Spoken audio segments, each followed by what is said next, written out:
Hello, everyone. I'd like to call the first meeting of the Committee on Capital Investment to order. And this is, of course, the first meeting of my last year. So everything is a last for me. I'm going to miss everybody. Let's start out with introductions for anyone in the audience that might be new. And we have a new committee member, and we have some new pages and a new fiscal analyst that's joining us. Senator Tuzhang, you want to start by introducing yourself and your district? Hello, I'm Senator Tuzhang from Senate District 44. Great. Good afternoon. I'm State Senator Scott Dibble, Senate District 61, which is much of southwest Minneapolis, about half of downtown, a little sliver of North Minneapolis. I also chair the Transportation Committee. Thanks. And Mr. Olofsson, great. Hello, I'm Eric Olofsson, nonpartisan fiscal analyst. I'll be covering capital investment for just this session. I'm Stephanie James, counsel for this committee. We have a member joining us online. Senator Housley, you want to just say hello? Hello, Senator Pappas, and thank you, Karen Housley, Senate District 33, Stillwater and the surrounding St. Croix Valley. Thanks. Great, and we'll revert back to two more members on this end of the table. Senator Jasinski. Thank you, Senator Jasinski. My 10th year on the bonding committee. Great, and your district? Sorry, District 19, Faribault, Watana, Waseca areas, and everywhere in between the small cities around Rice County, Steele County, Dodge County, and Waseca County. And Senator Kroon. There, I'm Senator Michael Kroon, District 32 in Anoka County, the communities of Blaine, Ham Lake, Lexington, and Columbus. Great. Senator Sandy Pappas, St. Paul, and Jack. Jack Fisher, Committee Administrator for Senator Pappas in the Capital Investment Committee. Miriam Arab, Committee Legislative Assistant for Senator Pappas. Hi, Senator Susan Pai, represent Senate District 38, Brooklyn Park, Brooklyn Center, and Osseo. And I just want to say, Chair, you've just made me really sad to realize that this is your last year as chair. Yeah. And saying that out loud kind of makes me sad. Thank you. Just opens up the space for other people, though. Good afternoon. Jordan Rasmussen, State Senator from Fergus Falls. I represent 5 counties of west central Minnesota, including Otter Tail, Wilkin, Traverse, Grant, and Douglas counties. And it's good to be back. And our newest member. Yes, good afternoon, newbie here. Amanda Hemmingson-Yeager, Senator for South Maplewood and Woodbury. Excited to be here. Great. Eric Pratt, I thought I was the newest member for a second. No, I've been on this committee, I think this is my 6th year. And so Eric Pratt, I represent Scott County, the communities of Shakopee, Prior Lake, and Jordan. And we'll jump back to Senator Mohammed. Hi, I'm Zainab. South Minneapolis. Great, thank you. And I'd like to invite the staff that's in the back to kind of come forward to the table, grab a microphone, and introduce all yourselves. We have some regular staff, and we have some new pages. Hi, I'm Brooklyn. I'm one of the new pages. Hi, I'm Finian. I'm the other new page. Hi, I'm Pania, and I'm Senator Paz, LA. Hi, I'm Olivia Kloster. I am the researcher for the Senate GOP. Hi, Damian Moore, DFL researcher. Thank you. Great. Now, I've been instructed to read the security script, and it's pretty strict. So we'll see how we do with it. I want to welcome the audience to the Minnesota Senate Capital Investment Committee. We appreciate your interest and participation in the legislative process.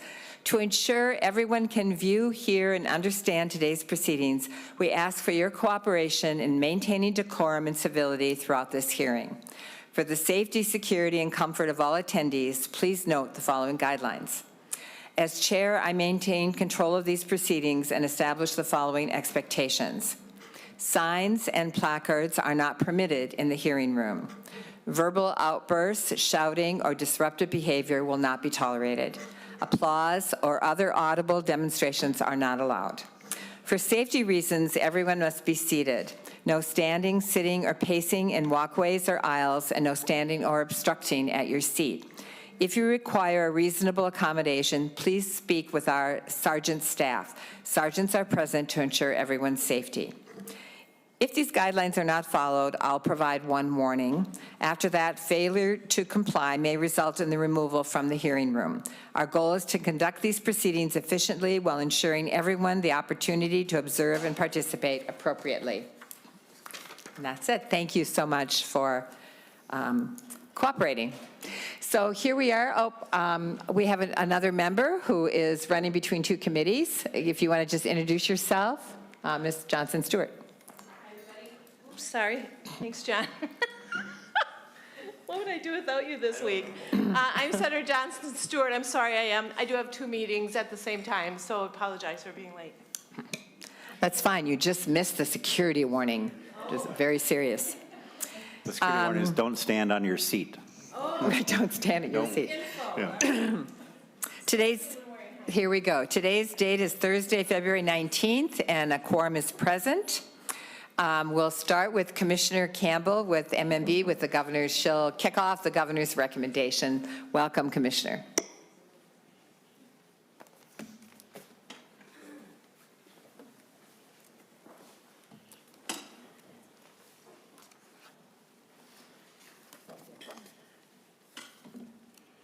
All right, good afternoon, Chair Pappas and members of the committee. My name is Erin Campbell, and I serve as the Commissioner at Minnesota Management and Budget. I'm here today to present an overview of the Governor's 2026 infrastructure plan, and I know that you have a full agenda here, and you'll be hearing more today and in the next couple of days from agency partners on their specific projects. Today, I'll walk you through the capital budget process, the Governor's infrastructure plan, and the funding for this plan. First, we'll talk about the capital budget process that MMB facilitates. MMB collects information for the capital budget as directed by state statute. The process is open to state agencies and political subdivisions whose capital... Can you be a little closer to the microphone?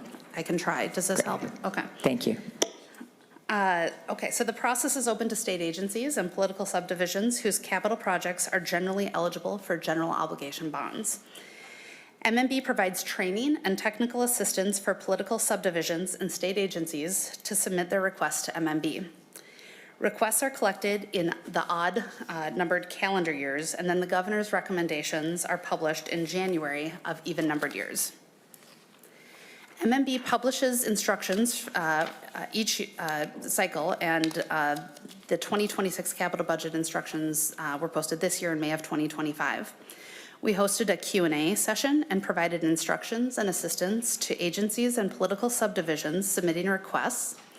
And the initial state agency and political subdivision requests were published by MMB in July of 2025. MMB received almost $7 billion in total requests, $3.8 billion in requests from state agencies, and $3 billion from political subdivisions. To better understand the range of requests, MMB staff visited some project sites and projects that had been built with funds from previous bonding bills. We conducted meetings with requesting entities and provided technical assistance to ensure that the full scope of the project needs were being met within the rules of how GO bonds can be used. On January 15th, MMB published the governor's recommendations and all final requests on our website. Just as a reminder of action taken last legislative session that will impact future bonding bills, there was a provision in the 2025 state government omnibus law that directs MMB to no longer assume future general obligation bond authorizations in the budget and economic forecast. This means that the full cost of the general obligation bond debt service for future bonding bills will need to be tracked against the bottom line of the general fund. Previously, the budget forecast assumed the enactment of a bonding bill consistent with recent averages. Here are some highlights from our 2026 bonding tours, not as extensive as yours, but we did try to get out to some projects, which looked at both recently completed projects and new requests.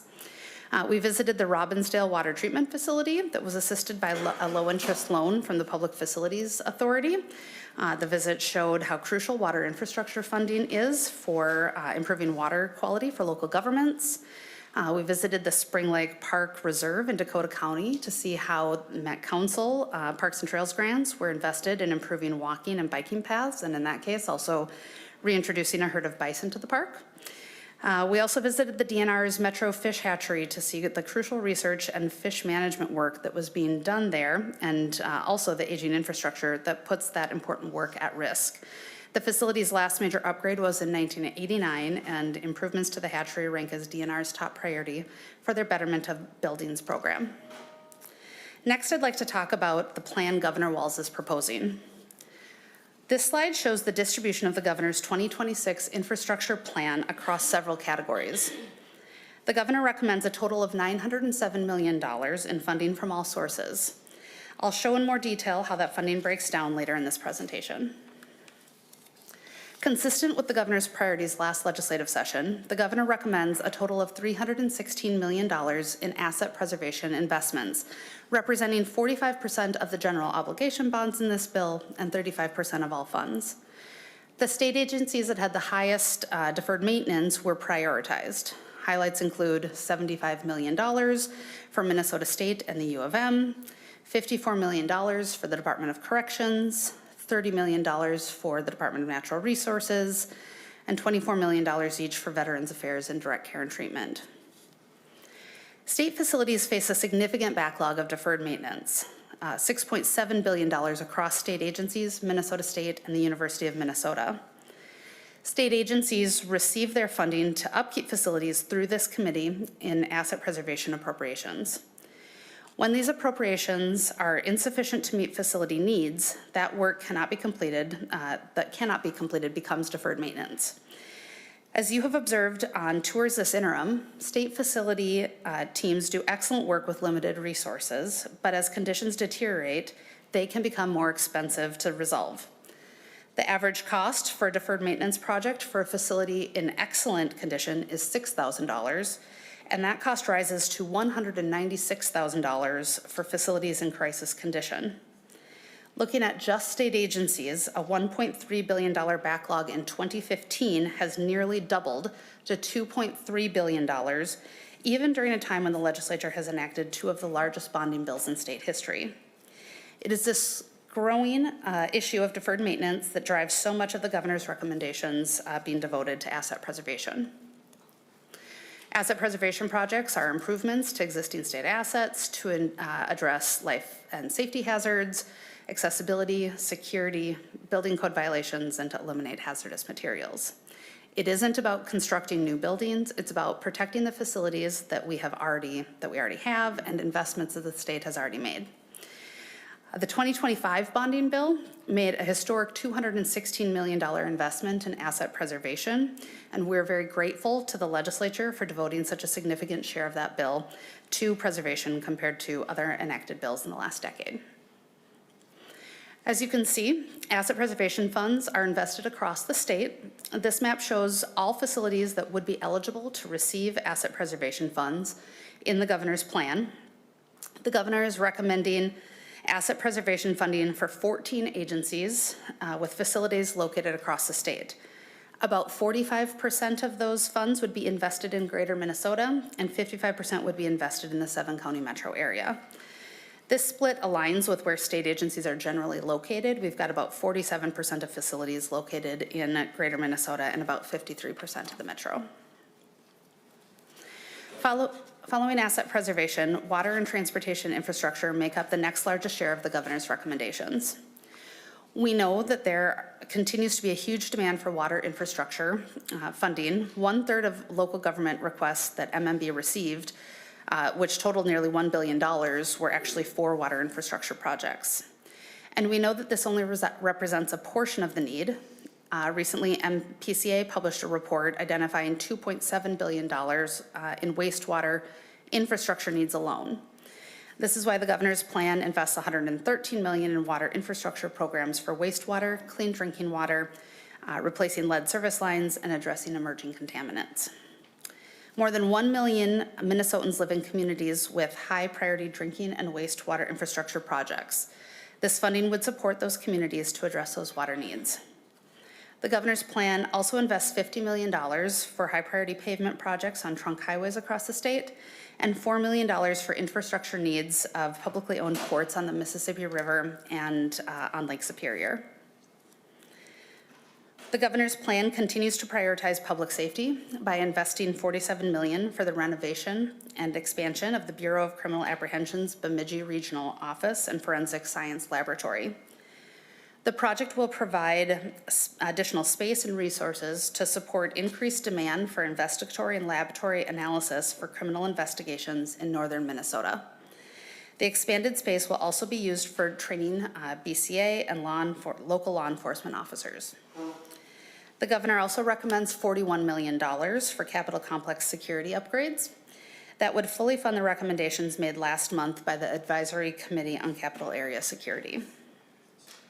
The governor's plan also includes $61 million for the Department of Corrections to expand the Rush City Correctional Facility to provide educational, rehabilitative, and other programming for people who are incarcerated. This project will give incarcerated persons access to education, behavioral health, religious, medical, and other services.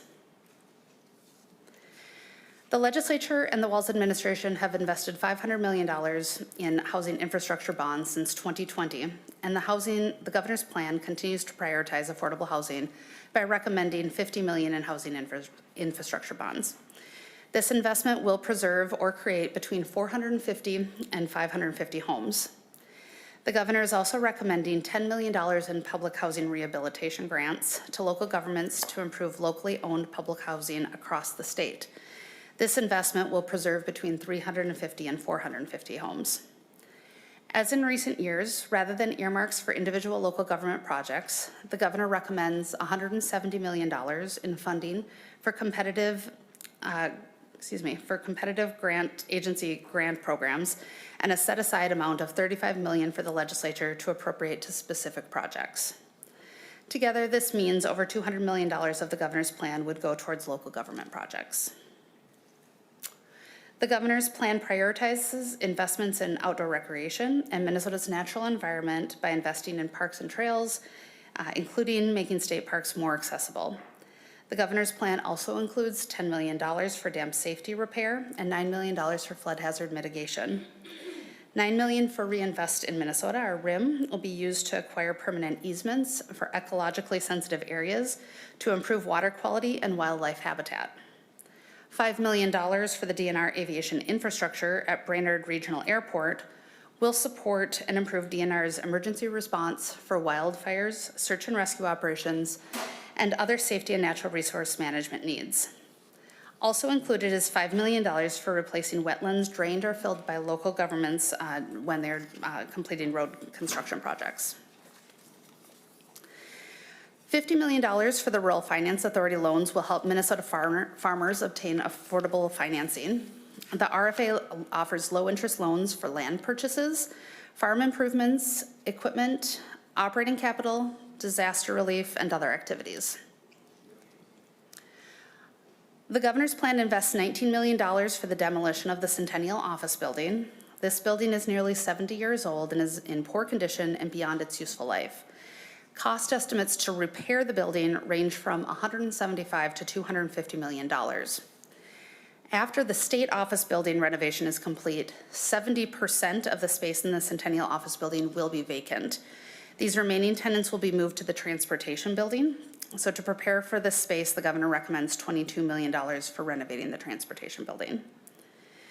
The governor's plan also includes $19 million for direct care and treatment in St. Peter for replacing the water, sanitary, and storm sewer infrastructure to ensure clients and staff have access to safe, functioning water infrastructure. The 2023 bonding bill appropriated the state share of $78 million for the demolition and replacement of administrative and residential buildings for the domiciliaries program at the Hastings Veterans Home. It is now clear that the federal government will not be awarding Minnesota funds to complete the original project scope. To that end, the governor recommends repurposing those funds for other investments in domiciliary programs.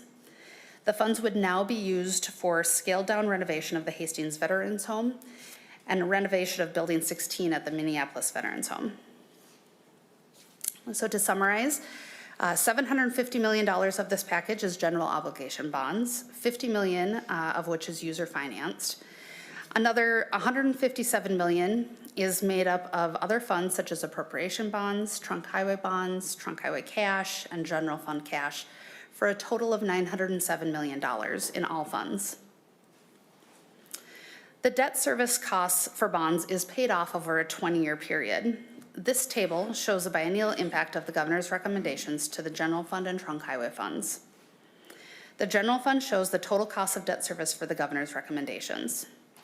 As I mentioned earlier, the November 2025 forecast did not include an assumption about the size of the bonding bill enacted in this session or future legislative sessions. So the full cost of the governor's recommendations needs to be tracked against the bottom line of the general fund. Overall, the general fund impact is $57.3 million this biennium and $94.2 million next. The trunk highway fund impact is $13.4 million this biennium and $7.8 million in the next biennium. The governor's recommendations continues to make infrastructure investments that are critical for the state while remaining within the debt capacity guidelines and striking a balance between needed investments and fiscal responsibility.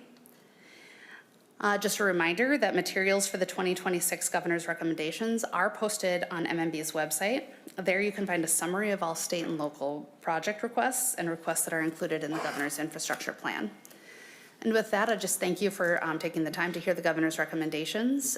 Agencies will present in more detail on their projects, but I'm glad to answer or try to answer any questions you might have. Thank you so much for that overview, Commissioner. That was very helpful. Any questions, Senator Jasinski? Thank you, Madam Chair, and thank you, Commissioner Campbell. Not really a question, just a comment, and it's coming from Transportation Corner over here.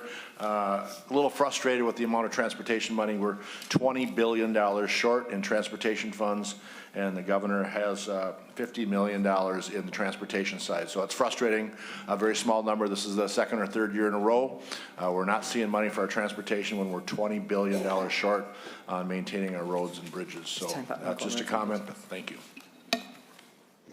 Sorry, Senator Jasinski, were you talking about the local roads and bridges fund? Talking about the $50 million that's proposed in the governor's infrastructure plan. Okay. Any other questions? Senator Ann Johnson Stewart, and then Senator Pratt. Oh, thank you, Madam Chair. Thank you, Commissioner. I do have a question regarding that 50 million, and I already hid my notes. I noted it was for specific pavement projects.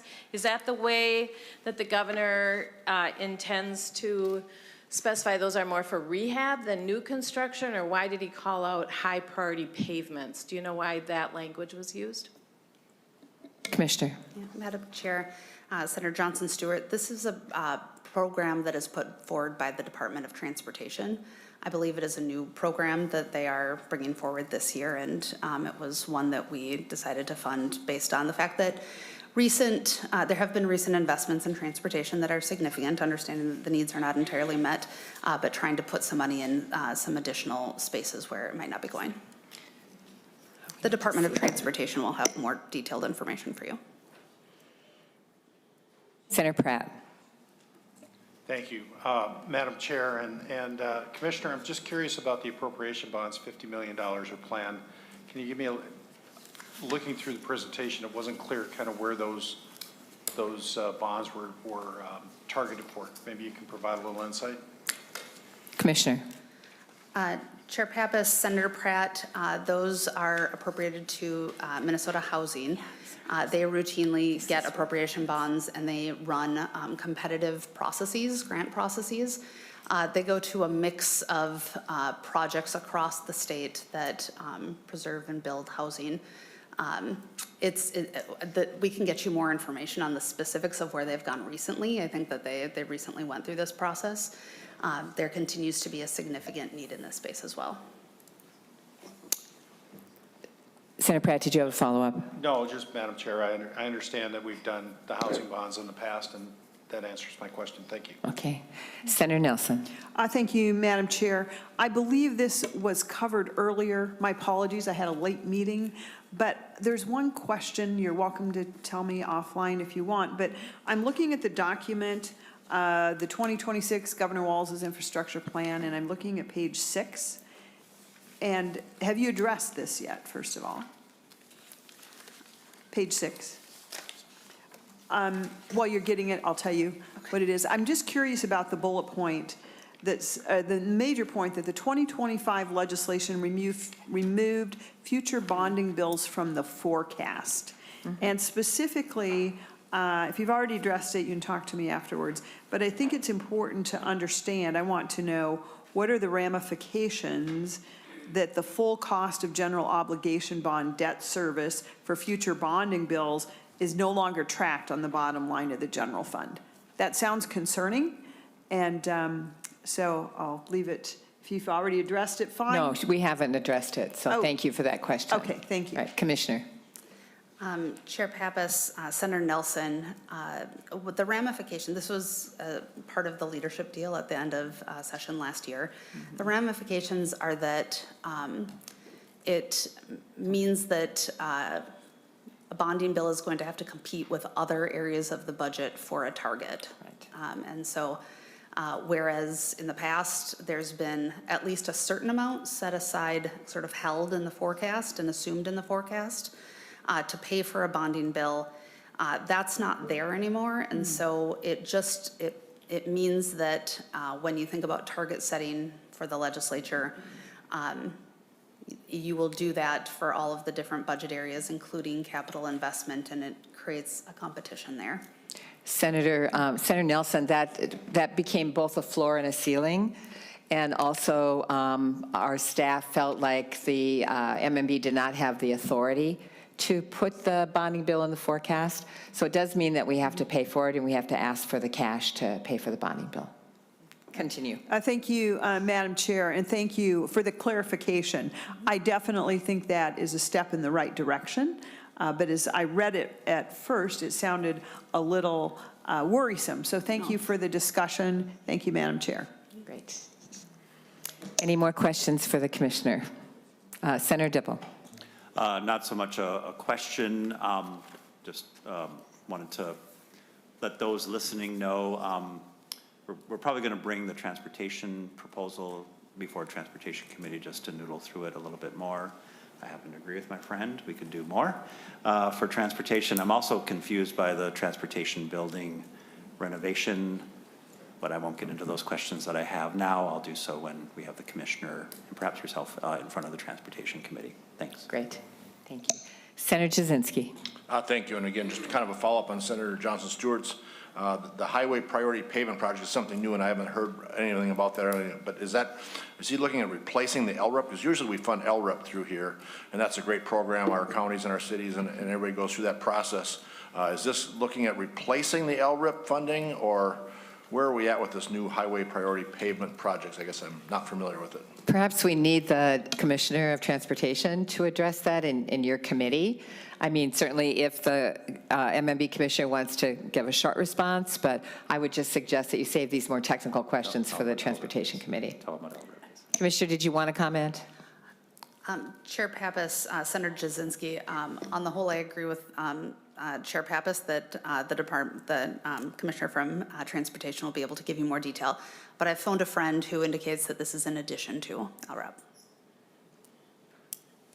We will also have the Commissioner of Transportation in here as well as your committee, to address the budget and bonding requests. Anything else for Commissioner Campbell? All right, thank you very much. We'll look forward to having you back after we have the forecast. Thank you for your time. Next, we have Commissioner Tom Peterson with the Department of Ag.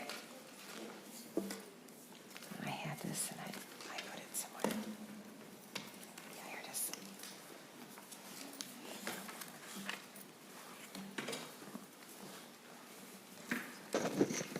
Welcome, Commissioner, to the committee. Madam Chair, members, Tom Peterson, Commissioner for the Minnesota Department of Agriculture. And we have two bonding requests in the governor's recommendations this year. And we have our East Grand Forks potato facility and our Rural Finance Authority. And I'm just going to turn it over to. And for those who were on the tour of the potato facility, we had a really delightful visit. It was. Thank you. I really We learned a lot about potatoes. Yes, yes, and good potato chips, by the way. So. Yeah. So I appreciate your consideration of these two requests, and I will turn it over to Mr. Rolls to start with the first one. Thank you. Please feel free to introduce yourself, Mr. Rolls, and proceed.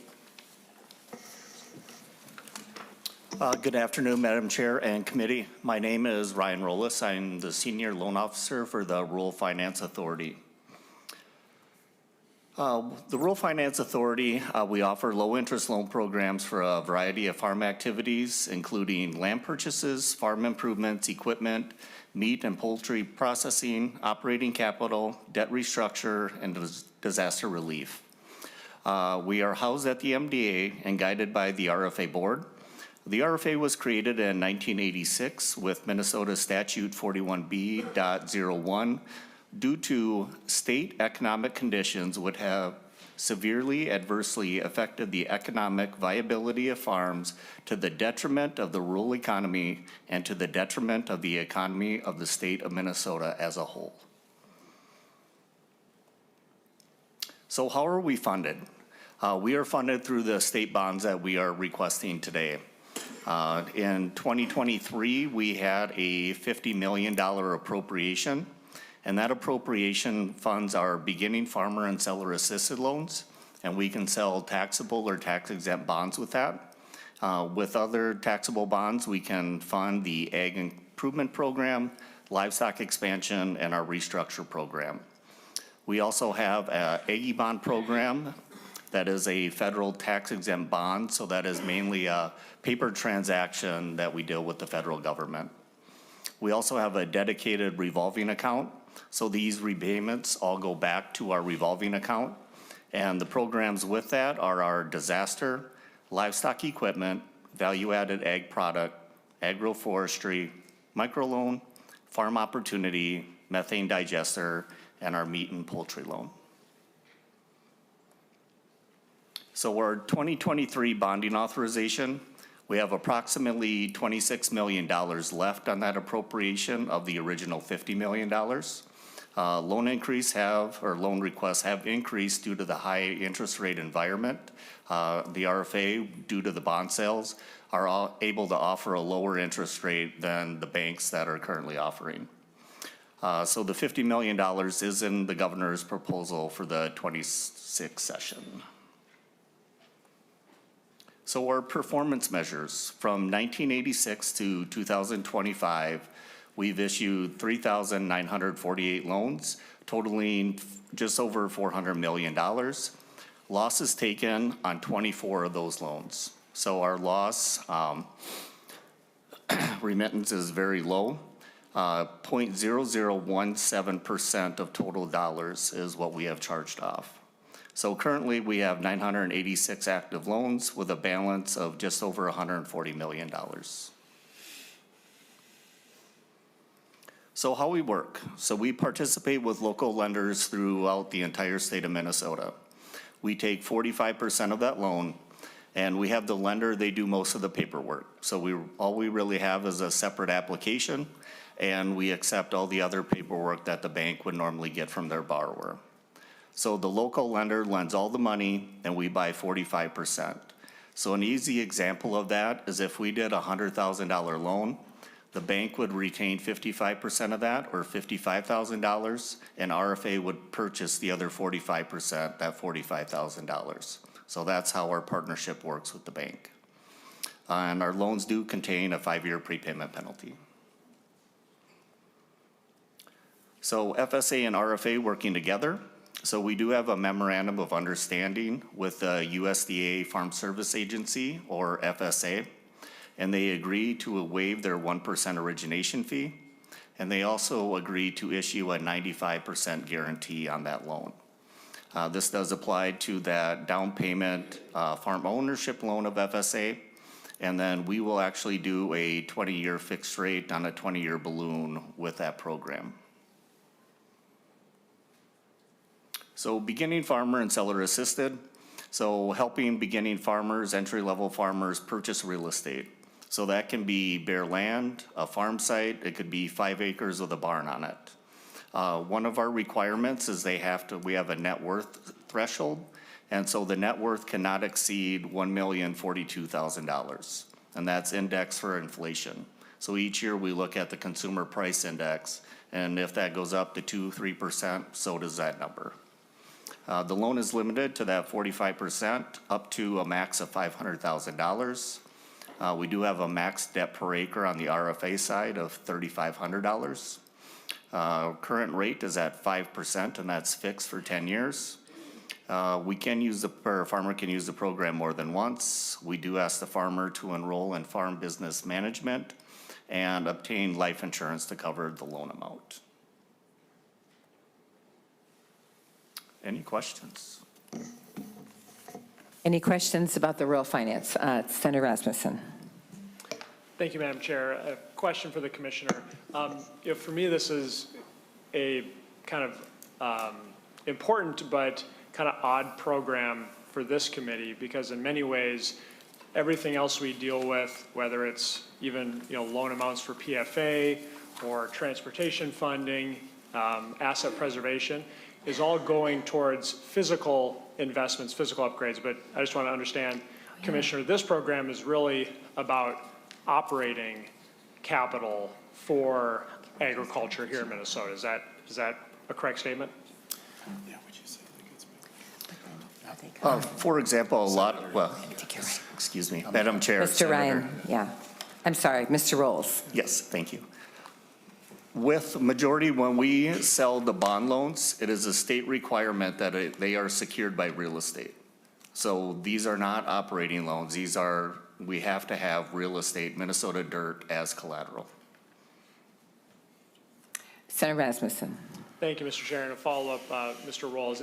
But the loan proceeds that the farmer would get, the farmer is able to use that for operating expenses for their farm. Is that correct? Or is this only for construction of buildings at a farm site? Madam Chair, Senator, I guess think of it as if you're buying a home. You are getting those dollars and it's purchasing the real estate that it is. So with the loans that we do, if a farmer is buying 80 acres, we are participating with the lender. The seller is actually, receiving those funds so that the buyer can purchase that 80 acres of bare dirt. Senator Rasmussen. Thank you, Madam Chair, and thank you, Mr. Rolls. And yeah, so it is kind of unique, right? We're helping financing private land purchases or different deals that would be happening in the private agricultural economy. Madam Chair, I had a question for nonpartisan. I don't know if they're ready to answer it yet or not yet, so they're looking on it. I guess my broader point is this is kind of a unique program, unique financing structure. Important, if we don't do something like this, it leaves money on the table, from the federal government, and we're not utilizing this as a mechanism that other states can use.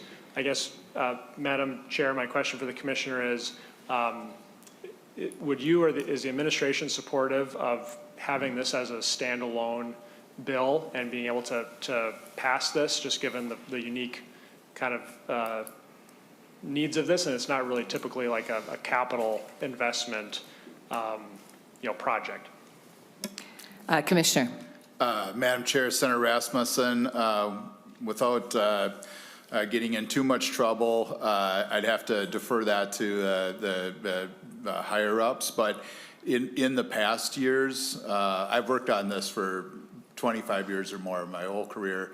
Many times this has been passed as a standalone early in session.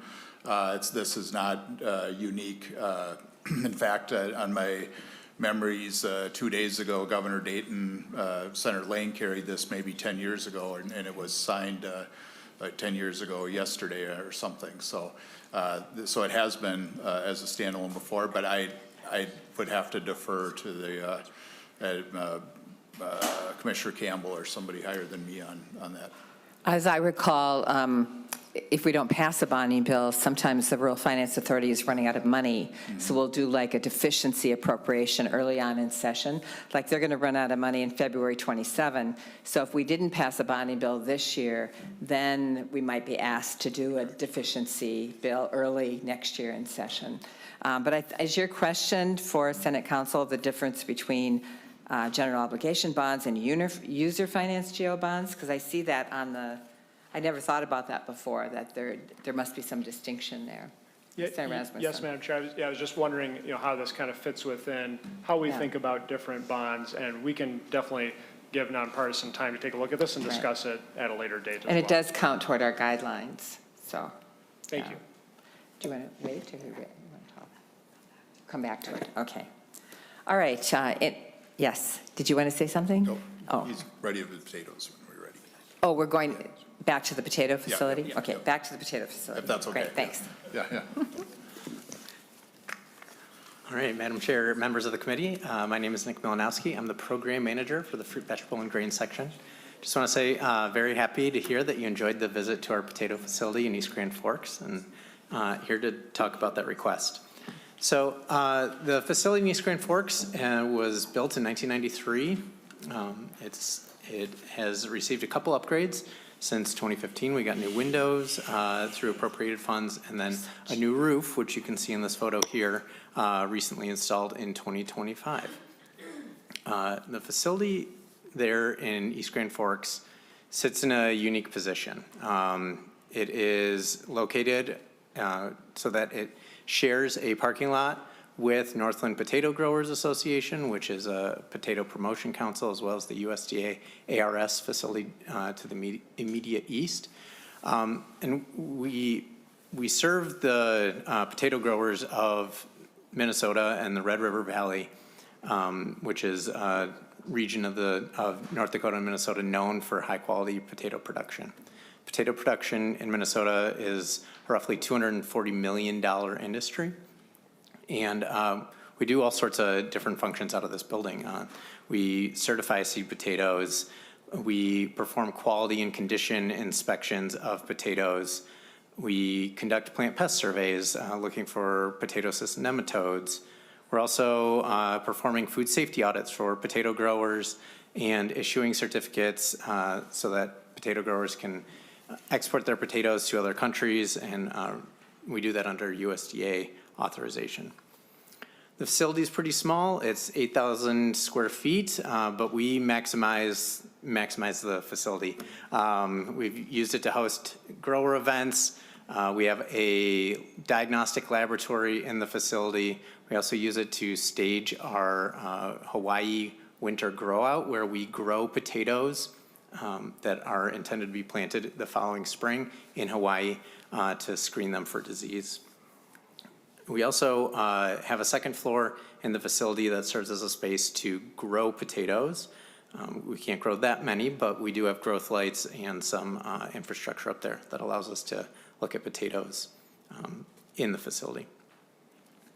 An important piece of context for the request that we have here is that the programs that operate out of this facility operate on a very tight budget. We have 5 full-time staff, as well as several part-time staff that work out of the facility. And the budget for executing all those things I listed earlier is less than $1 million a year. And so with that limited budget, it makes it hard for us to afford some of the deferred maintenance that's grown on the building. We have quite a bit of deferred maintenance, and a few members of this committee were in East Grand Forks earlier this year, able to get a brief tour of the facility and see what we've got going there. And it really is a facility that the agency and potato growers have come to rely on, and the improvements and repairs are overdue. With bonding dollars, we're able to bring it into modern standards and help reduce operating costs through energy efficiencies. And with that, I'm open to questions. Are there any questions from members of the committee? All right, thank you very much, Commissioner and staff. Next, we have the Department of Administration with Commissioner Gronvall.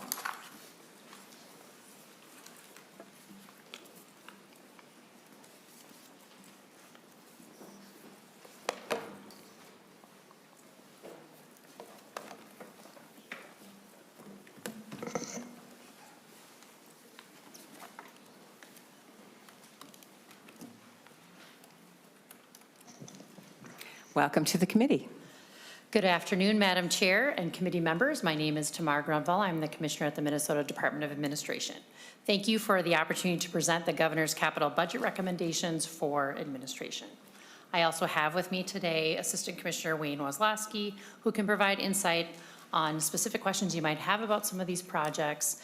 And of course, to my right, we have Julie Byrle, our legislative director, and she's going to get the slides going for us. I want to start with some high-level background on admin's work. Admin is a central service agency, and our work helps government best serve Minnesotans in every community across the state. We have 580 employees and 27 divisions. We insure $16.1 billion in assets through our risk division. We maintain the Capitol and 21 state-owned buildings through our facilities management division. We also manage 750 property leases, 324 construction projects through our real estate and construction division. We track and monitor the maintenance of hundreds or thousands of state-owned buildings. We also manage the state fleet of 2,500 vehicles, including implementing electrification.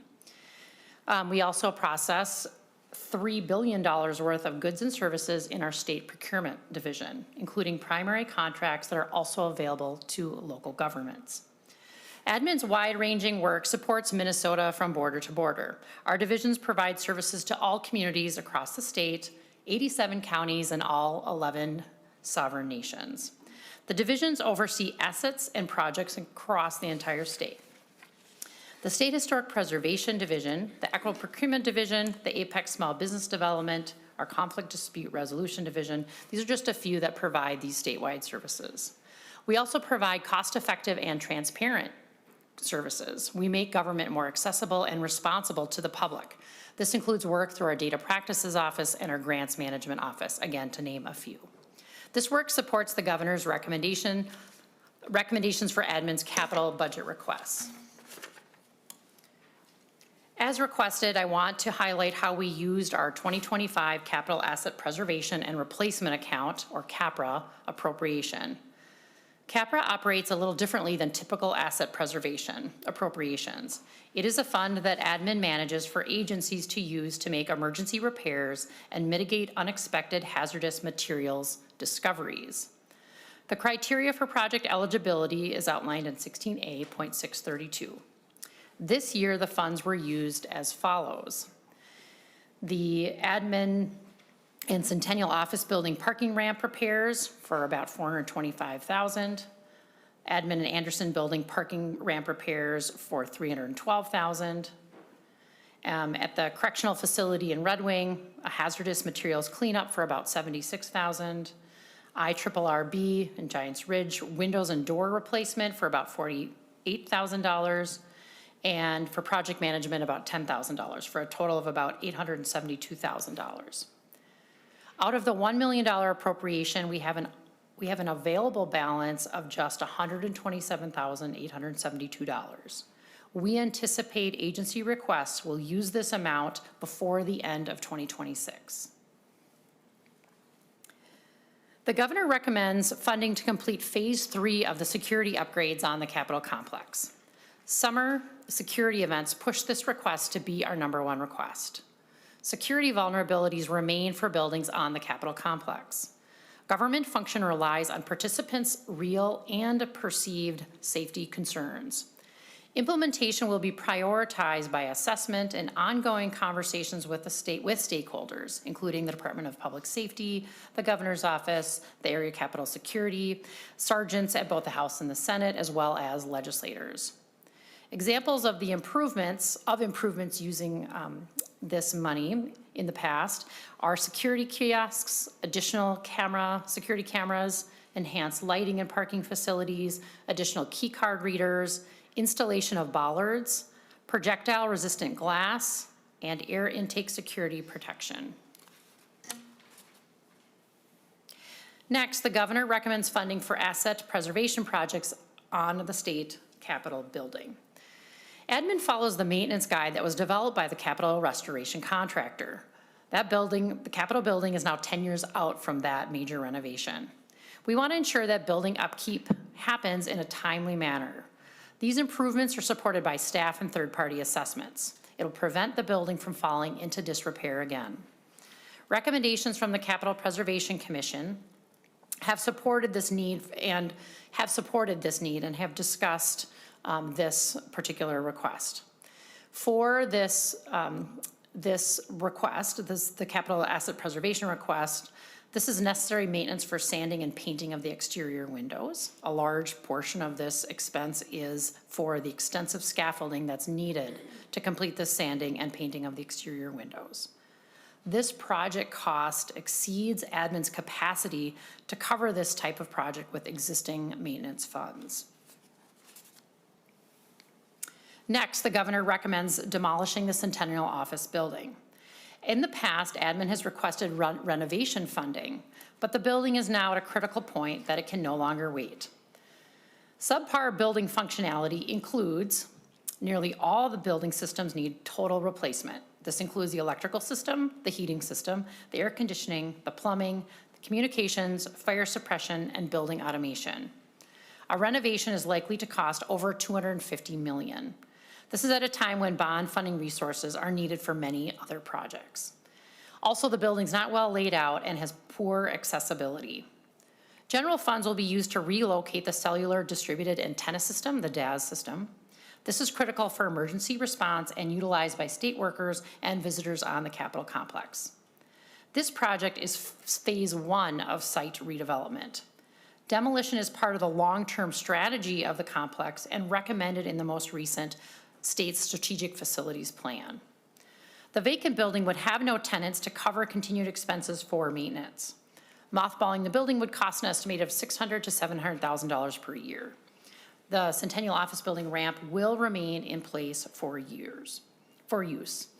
And the tunnel will be capped until a new building is constructed. Commissioner, I forgot my question. I was just thinking that's really expensive. Oh, I know what it was. So if you're demolishing the building, then does that amount of money also include like site preparation? Like if there's any environmental issues or anything, kind of cleaning up the site and making it ready for some kind of redevelopment?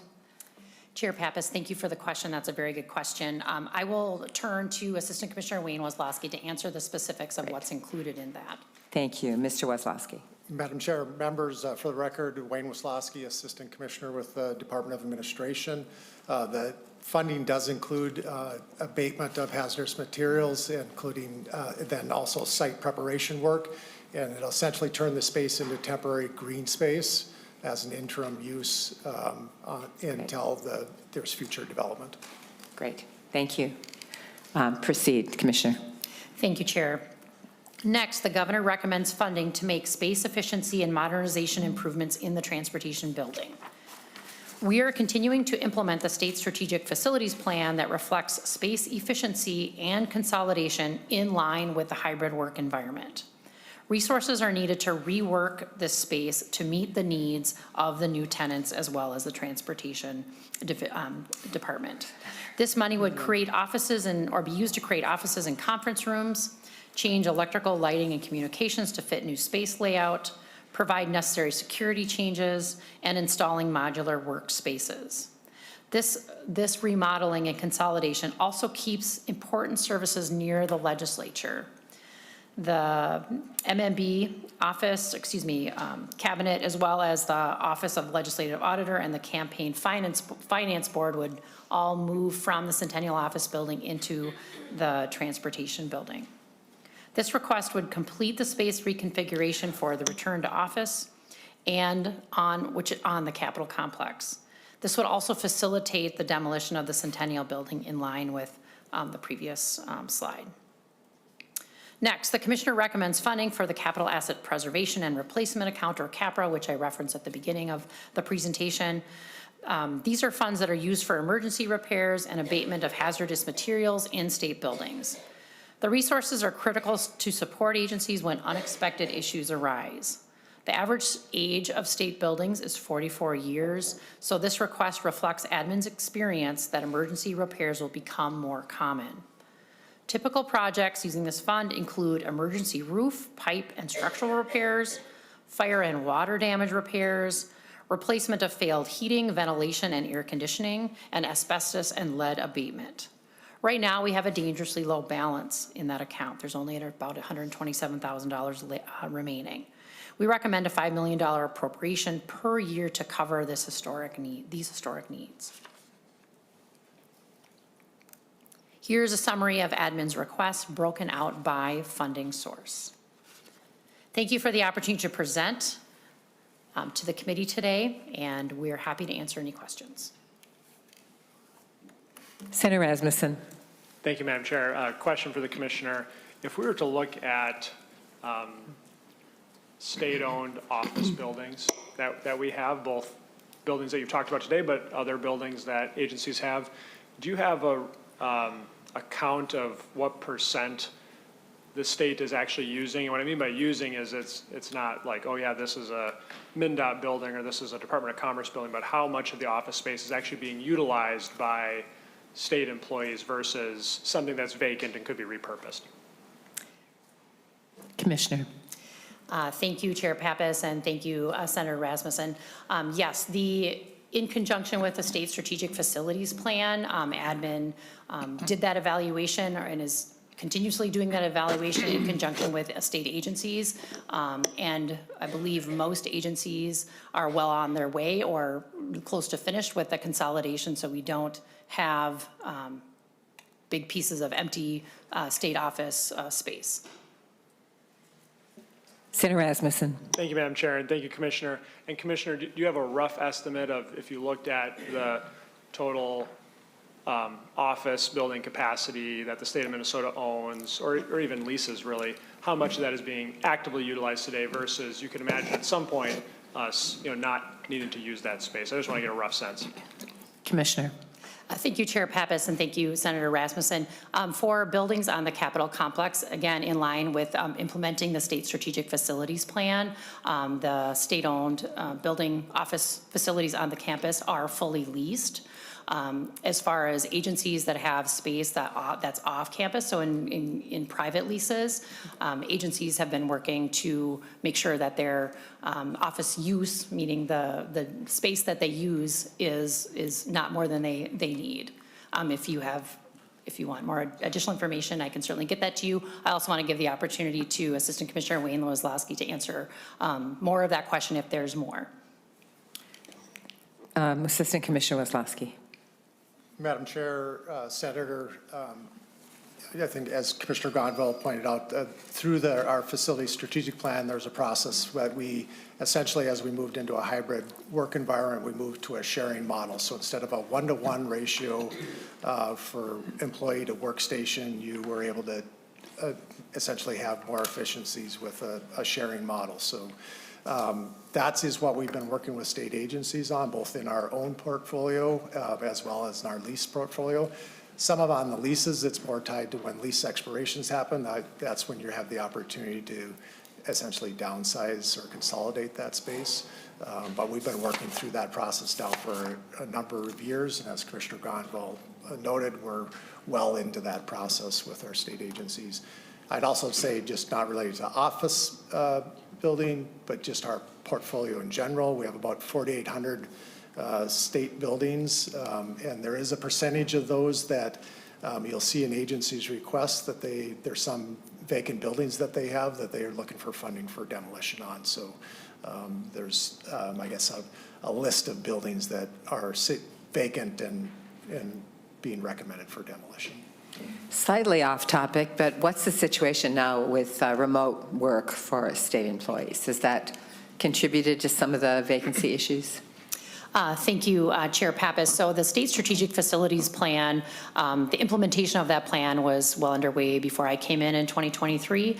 But in March of 2025, the governor issued the executive order, which required executives, state agency employees to be in the office more than or at a minimum of 2.5 days a week. So that did for agencies that had not already begun the consolidation space efficiency process, that helped them, some of them that hadn't begun that process, to move that along quite quickly. The implementation deadline for that was June of 2025, with some agencies needing some special requests to get a few more months to get that done, and that was concluded, I believe, by the end of 2025.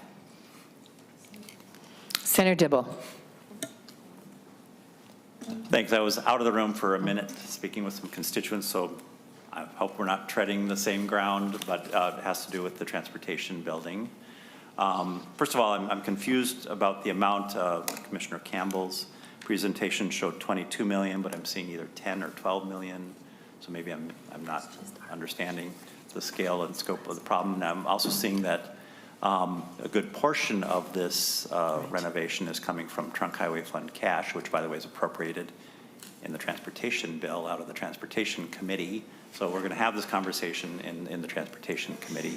But what I read of so that's one question, how much is it? And then I want to talk a little bit about the mix of dollars. Some small portion coming from a general fund appropriation, a much larger portion coming from Trunk Highway Fund cash, but in order to shrink the amount of space that the Transportation Department uses in the building, which does not make sense to me. We're paying a bunch of money so that they can shrink their presence in the building so that other agencies can come into the building. So why is the Trunk Highway Fund, Transportation Department bearing the majority of the expense? Thank you. Commissioner. Thank you, Chair Pappas, and thank you, Senator Dibble. So to answer your first question, on the difference between the about 13.4 million that we have in our request versus MMB's amount. So the 13.4 million that's in admin's request, my understanding is that is for that's the admin portion of it, and then the balance between MMB's proposal and this one is Transportation Department's portion of it. That's my understanding of that. To your second question about the amount of money or money being needed to renovate the space, my understanding is this building has not been renovated or remodeled for multi-tenant use in quite a long time. Consistent with the appropriation from the legislature back in 2022 or 2023 to fully implement the consolidation in the state office buildings. This is the last building, essentially, one of the last buildings to need that work. So that's why it's here. Another thing to consider, Senator, is that the way that the transportation building is set up, it's under the old model of work, meaning a 1-to-1 ratio, larger square footage per employee. So this remodel would bring it in line with the state strategic facilities plan, which requires a consolidation of space. And for employees that are in the office less than 3 days a week, there it's a sharing model. So it's really compacting the space to fit more employees in the building. Oh, Senator Dibble. I have more questions, but we'll unpack. I'm still confused, but we'll have this conversation in transportation. Thanks. Senator Johnson Stewart. Thank you, Madam Chair. A clarification. You noted that the governor's policy was that state employees must work at least 2.5 days per week. Is that measured by pay period, by week, by month? What I'm getting to is, are employees required to be there 10 days a month, 2.5 days a week, or 5 days a pay period? Commissioner. Senator Pappas, Senator Johnson Stewart, thank you for the question. I want to clarify. I believe it's been some months since I've looked at this executive order since it came out in March of 2025, so almost a year ago. I believe the language is 50% of the time in the office, and for employees who work off-site with, out in the community in the field, that would count as being physically present as well, but I believe it's 50%. I can get you some clarification on that. Senator, a hyphenated name, Emmingson Yeager. Thank you. It'll take me a while. Thank you. So our state employees were asked to completely change how they conduct their work due to COVID. They picked up their stuff out of their offices. They went to a completely 100% teleworking, and it was working successfully. Now with this governor's order to have a return to office 50% of the time, my understanding is agencies were already undergoing some of these consolidation effects, getting rid of leases, moving entire departments into one building instead of split across a couple buildings, for example. So I'm curious kind of how that has shifted your strategic building plan that you mentioned, and also what is the cost of renewing leases, getting extra tech, renovating all of these buildings? Like, what is the cost now of returning to office after we had asked all these employees to telework? Commissioner.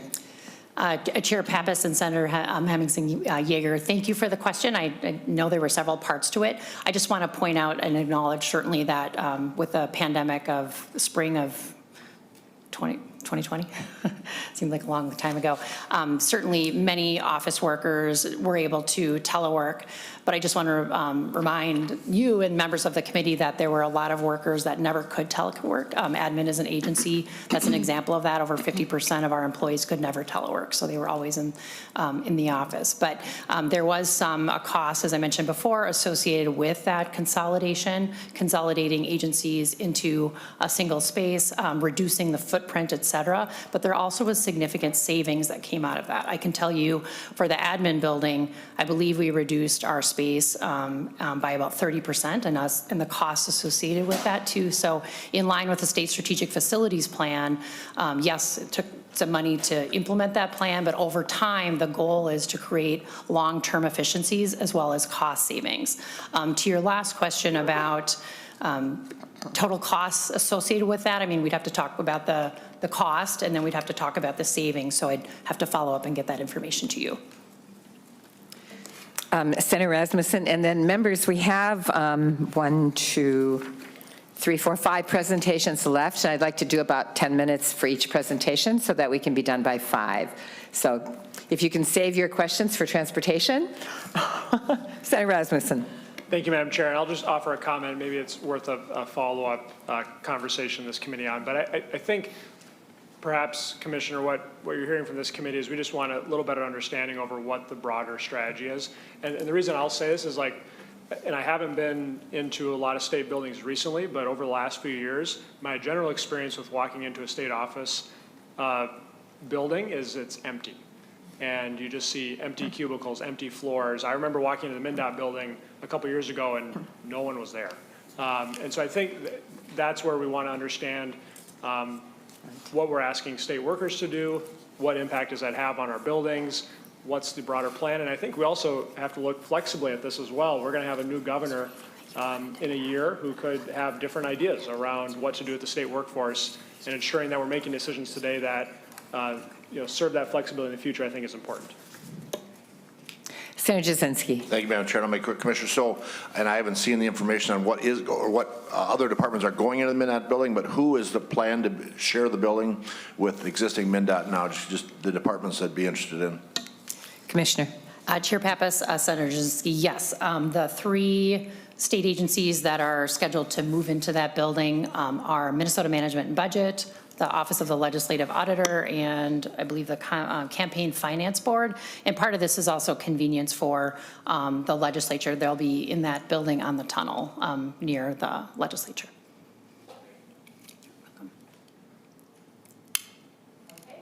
Thank you very much. Thank you. Thank you for, and I appreciate all the questions from members, and I really don't want to cut you off. So we're just thinking perhaps we'll go either a little bit later after 5, or we'll ask Education and Deed to come back another time, depending on how fast we go. Okay, next we have the Amateur Sports Commission, and who do we have presenting today? Thank you, Madam Chair. My name is Neil Ladd. I'm the Deputy Executive Director for the Minnesota Amateur Sports Commission and the National Sports Center Foundation. Would you say your name again and spell it, because I thought Mr. Johnson was going to be here. Yes, Neil Ladd, L-A-D-D. Oh, Neil Ladd. Yes. Great, that's simple. Thank you. Thank you, Mr. Ladd. And Madam Chair, if I can, just before, I promise we're going to keep you on track and keep our presentation under 10 minutes, but I wanted to thank you personally.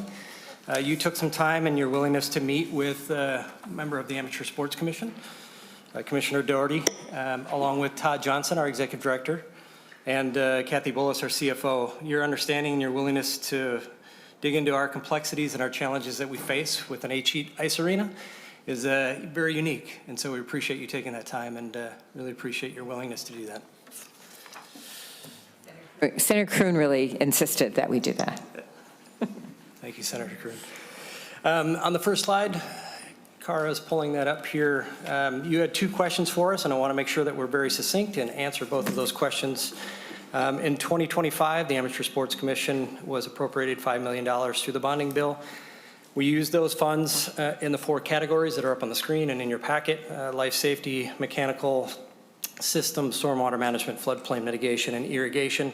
Some of the pictures to the left, the one to the upper right is a new pump system that's being implemented on the campus. The one to the bottom right would be the floodplain management and stormwater management that we have to employ. Many of you know when Governor Perpich came to Blaine, he picked out that parcel of land and said, you know what, this would be great for a soccer complex, but it's a swamp. It retains water. The water table is very, very high. And so some of these funds have gone to make sure and manage all of the water that we deal with on an annual basis through our soccer tournaments. As teams come up there, we can't have fields flooded and not usable. The picture on the left is something you never want to see. That's a power box that's outside that's completely covered in ice. Some of these issues are being taken care of. In the original appropriation of $5 million, we have spent to date $2.4 million to take care of these issues and others. We replaced over 15 miles of original installed PVC irrigation pipe. We've now put in a new system that will last 30+ years. It's almost indestructible, and I know that sounds funny, but we're super excited about having new irrigation systems to supply water to our fields. What we have left out of the $5 million is roughly $2.6 million. And I'm happy to report that by the end of this legislative session in May, we will have encumbered and spent all $5 million. We've identified energy efficiencies within the super rink. You can no longer buy T8 light bulbs in the state of Minnesota, so we are going to be switching out all of our light fixtures in that rink, as well as redoing the restrooms, locker rooms, and a new storefront on the building. If you've ever been to the super rink and you come up to the sliding doors with your hockey bag, you can't come through those doors. You have to go through the pull doors because they're not operational. So all of those things being said, we're very appreciative of the $5 million, and like I want to reiterate, the 2.6 that's remaining will be spent by the end of this legislative session. The next slide is what is our ask for 2026. When we first came to MMB in the governor's office, the governor had an executive order to look at energy efficiencies, and we put together a number that was about $40 million for the R22 changeout of the super rink, as well as some additional energy efficiencies and a geothermal system that would make the super rink state of the art. We've since whittled that number down just to do an R22 changeout. So we will go from the Freon system that currently exists that you can no longer purchase to an ammonia system. That system tied to new glass accessible boards for our athletes, Wounded Warriors and others that would come to the super rink. We want to make sure that they have the same opportunities that regular athletes do when they come to the sports center and participate in our programs. That ties together with the dehumidification system, the low E ceilings, and the electrical. That's the number, the baseline number that's needed for an R22 changeout. Where we sit today and the governor's recommendation is the $4.5 million. We, the NSC, look annually about $600,000 to $1 million in capital that we put into the facility. The pictures on the left are the emergencies that we deal with. Those dollars go directly to fixing problems as they come up. We have, hearing some of the other agencies, we have tapped into the CAPRA funds before because we simply don't have enough in the foundation's purse. But we are looking at different strategies with MMB at what an appropriations bond could look like, potentially a revenue bond. We're looking at potential legislation for sales tax that could be generated off of adult sales at the Super Rink and the National Sports Center and then reappropriated back to the Amateur Sports Commission to help offset some of these costs to get that number up closer to the $23.74 million needed for that renovation project. Lastly, we do have legislators that sit on the Amateur Sports Commission board. They probably, hopefully, will look at this and potentially offer bills to try to get the number up as well. But just to put it in perspective, the National Sports Center generates about $19 million in annual budget, we managed that down to about $120,000. So it's a very thin, razor-thin margins. So there's not a lot of leeway there for us to throw extra dollars towards this project. So we're trying to turn over every stone that we can find to get the extra dollars needed to get this renovation project done. And I'll turn it over to my colleague, and then I'll have some closing remarks at the end. Thank you. So like the Super Rink, Could you just introduce yourself for the tape, please? Oh, absolutely. Cara Lodge, Managing Director of Minnesota Amateur Sports Commission. Thank you, Ms. Lodge. Thank you. So like the Super Rink, ice arenas across the state are still working to fund their R22 changeout to accommodate the EPA's ban of the substance in 2020. To support the statewide need, we requested $5 million in additional funding to the James Metzen Mighty Ducks Ice Arena Grant Program. The governor's recommendation includes $1 million. The program provides financial assistance in the form of end grants to either A, help eliminate use of R22 refrigeration systems, or B, help improve indoor air quality through renovation or replacement of HVAC systems that ultimately reduce carbon monoxide exposure and other harmful contaminants. We know that this need still exists across the state and are aware of at least 40 ice rinks that have yet to complete their R22 changeout. The entirety of the program's 2025 funding is in the encumbrance and contracting phase with projects that are shovel-ready. The program continues to receive a consistent stream of inquiries and is known as a valuable opportunity for rinks across the state. Anything else? Yes, Madam Chair, one last Okay. positive note for everybody. As we've sat here, we're pleased to report that the blood, sweat, and tears that were shed on this Super Rink that we talked about today brought home a gold medal. The women's national team, which trains at the Super Rink, just won. So it's a very positive thing for all of you to know that everything that we do up there has a meaning and a purpose. Great, congratulations. Any questions? Senator Kroon.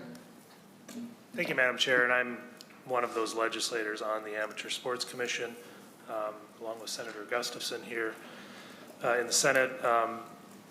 And, you know, I know that Neil and Cara and Jamie and Todd are very humble, and so I'm going to take a slightly different turn here to emphasize that the National Sports Center is a state asset with statewide impact. Sometimes it's thought of, it's in Blaine, yes, but it is a state asset with statewide significance. It's the premier amateur sports facility in the country, but it opened in 1990, which was quite a while ago. But it's still the premier multi-sports campus in the United States.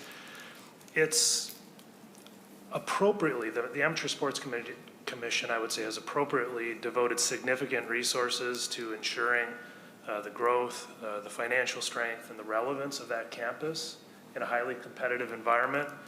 And the National Sports Center is now the largest amateur sports campus in the world. It's the second most visited destination in Minnesota, behind the Mall of America. And as Neil said, it's now the home to the 2026 gold medal winning women's hockey team, which is great. And it's, I believe, still the smallest state agency that we have, with annual appropriations of only $400,000. But it has a $90 million economic impact to the state, and it provides opportunities to countless kids, making sports available to all Minnesotans. And as Neil said, it's the National Sports Center, which is the foundation operated under the direction of the Amateur Sports Commission, is largely self-sufficient, and they're very creative in creating new revenue streams, and to some extent they're a victim of their own success. But I've been on the commission now for 3 years, and it's really apparent to me that we can no longer keep up with the deferred maintenance, which is now around $90 million. You know, and $4 or $5 million every bonding bill just isn't going to cut it. And so I just want to emphasize the need to protect those assets if we want this facility to remain viable. We don't have any other choice. I do plan to introduce a bill for full R22 replacement, which will cost about $23 million. And if you kind of imagine, the Amateur Sports Commission administers the Mighty Ducks program, which has helped rinks all over the state make that transition on their coolant, but we, to date, have thus far been unable to make our own rinks at the super rink compliant. So I, appreciate the governor including us in the, in his recommendation. I think it's woefully deficient. And we're also going to have to look at coming up with ongoing revenue streams. I think we're at that point. It was mentioned, appropriations bonds were mentioned, sales tax capture was mentioned, which I've authored, and we're going to have to look at other appropriations as well. And I appreciate that they're self-sufficient, very creative, but we're at a point where the deferred maintenance just can't go on with these minimal investments in the bonding bills. So I just wanted to say that, not really a question, just a statement. Thank you, Madam Chair. Thank you, and thank you very much, Mr. Ladd, for coming.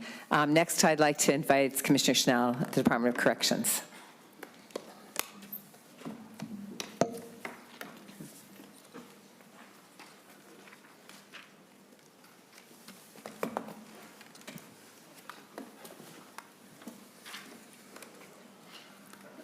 Welcome, Commissioner. Good afternoon, Chair Pappas, members of the committee. My name is Paul Schnell, and I serve as Commissioner of the Department of Corrections. Thank you for the opportunity to testify today and to present the DOC's 2026 bonding priorities. With me is our Legislative Director, Kelly Hoff, and Carl Hunt, who is our Physical Plant Director. I want to start with the realities we face as an agency today. The DOC operates with just over 4,000 staff, serving approximately 8,000 incarcerated individuals across 11 state prisons. We operate 24 hours a day, 365 days a year. The DOC has a constitutional obligation to provide care, services, and safe living conditions for those in our custody. And we currently are currently in a period of historic transition. As you know, the Stillwater Correctional Facility is scheduled for full closure by June 30th of 2029. This is the first adult prison closure in DOC history. As part of the phased closure, we've already reduced staffing and incarcerated capacity at that facility by half in order to meet the budgetary expectations. This reduction has required significant coordination and planning, as well as movement of staff and incarcerated individuals to other facilities.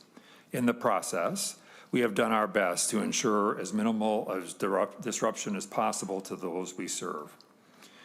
Minnesota's prison population remains stable and manageable. Despite the recent population shifts and operational changes at our facilities, DOC staff have maintained safety and continue to provide transformative programs, key to rehabilitation, such as substance use disorder treatment, higher education, parenting programs, and much more. However, the physical infrastructure that was already challenged and limited before the phased closure of Stillwater has now been stressed even further. To sustain our important and necessary work, further investment is needed. We do have two bonding projects currently underway, one at MCF Shakopee and one at Lino Lakes, which we are grateful to this committee for, but the need is statewide and ongoing. Last year, this committee invested $33 million in asset preservation for the Department of Corrections, which supported over 30 projects across 10 facilities. We have a handout in your materials with a full list of those projects that include water main repairs, roofing systems, sewage systems, and much more. I want to note that we did not start any new projects at the Stillwater Prison. We do not plan to allocate any additional bonding dollars into buildings at that facility unless necessary for life safety purposes. As of today, we have spent roughly $32 million of the 2025 asset preservation funds, and we are reserving $1 million as contingency for emergency repairs, which are commonplace in the DOC. As I mentioned before, this committee invested $7.4 million in a programming space expansion at MCF Lino Lakes, and construction there has already begun. This year, the DOC has 4 capital investment priorities for your consideration. Taken together, these priorities reflect a balanced approach of maintaining existing infrastructure, expanding programming space where needed, and planning for the future. Our top priority is asset preservation. Commissioner, before you go into your request, you didn't mention Shakopee. What's happening at Shakopee? Because we funded that, I think, a couple years ago. Madam Chair, the Shakopee project is out for bid right now, and the plan is that it would start in May. Okay. So our top priority this year is asset preservation. The governor's recommendation includes $52 million in GO bonds and $1 million in general fund cash. The DOC has 34% of the state's deferred maintenance total, a backlog of approximately $78 million. Stillwater represents roughly $180 million of that number. However, even when removing Stillwater from the equation, we are left with more than $600 million in deferred maintenance, far more than any other state agency. Our asset preservation list includes over 150 projects waiting funding. These projects cover basic infrastructure needs that allow our prisons to operate safely. What we are seeing is that infrastructure emergencies happen faster than we can address them. When an emergency occurs, like a major water or sewer line break, it pushes planned projects down the list, and that list simply grows longer. For this reason, asset preservation continues to be the top priority. Our next priority is the expansion at MCF Rush City. This project would add 28,000 square feet of new space and repurpose 16,000 square feet of existing space for medical, education, treatment, and other treatment services. Rush City is a close custody facility that houses men who are considered higher risk to public safety, and as a result, they are also high needs. Many have significant mental, behavioral, and physical health needs. When the prison was built 26 years ago, it was designed to be single bunked, and even then, it was intended to have more programming space than was built. However, before it opened, due to population pressures at that time, a decision was made that the facility was to be double bunked and to stop construction of additional programming space. As a result, the facility now houses roughly twice as many men as it was originally designed for, without anywhere near the programming space needed to support that population. The only major expansion over the years was a temporary mobile trailer space added to the property where hundreds of men have received sex offender treatment over the years. This space has required the use of sound machines to maintain client privacy during therapy sessions. This lack of space creates something of the worst practice in corrections, an idle population. Today, 1/4 of those housed in Rush City are entirely idle. Research shows that those who sit idle during incarceration are more likely to exhibit dangerous behaviors while inside the prison, and they are also more likely to reoffend when they are released into the community. And make no mistake, this prison isn't going anywhere. It is the newest DOC facility. Investments in expansion or improvements will be used for decades to come. This investment request will improve the safety of the staff, the incarcerated population, and the public overall. The next priority is a strategic modernization pre-design request. This proposal is about building a roadmap for what Minnesota's correction infrastructure needs will look like in the coming decades. This pre-design will build on a favorable feasibility and expansion study currently underway, and will allow us to add modern correctional infrastructure to serve the state's needs well into the future. Specifically, the pre-design would develop plans for expanding specialized bed capacity and expanding the corresponding program services space at DOC facilities. We've learned over the years that adding bed capacity without adding programming space does not solve problems. It simply creates new ones. This planning project will give the state a clear picture of what expanded infrastructure is needed to ensure safe, secure, and efficient correctional operations for the next many decades. Our last priority is the demolition of crisis condition structures. This project would remove 4 dilapidated buildings across our state prison enterprise. These structures pose active safety and security risks. They also create long-term liability exposure for the state. This request includes hazardous material abatement and site restoration and reduces our total deferred maintenance burden. This request is in general fund cash because demolition without replacement is not eligible for bonding. So the bottom line is our staff are doing excellent work, but our infrastructure has to keep up.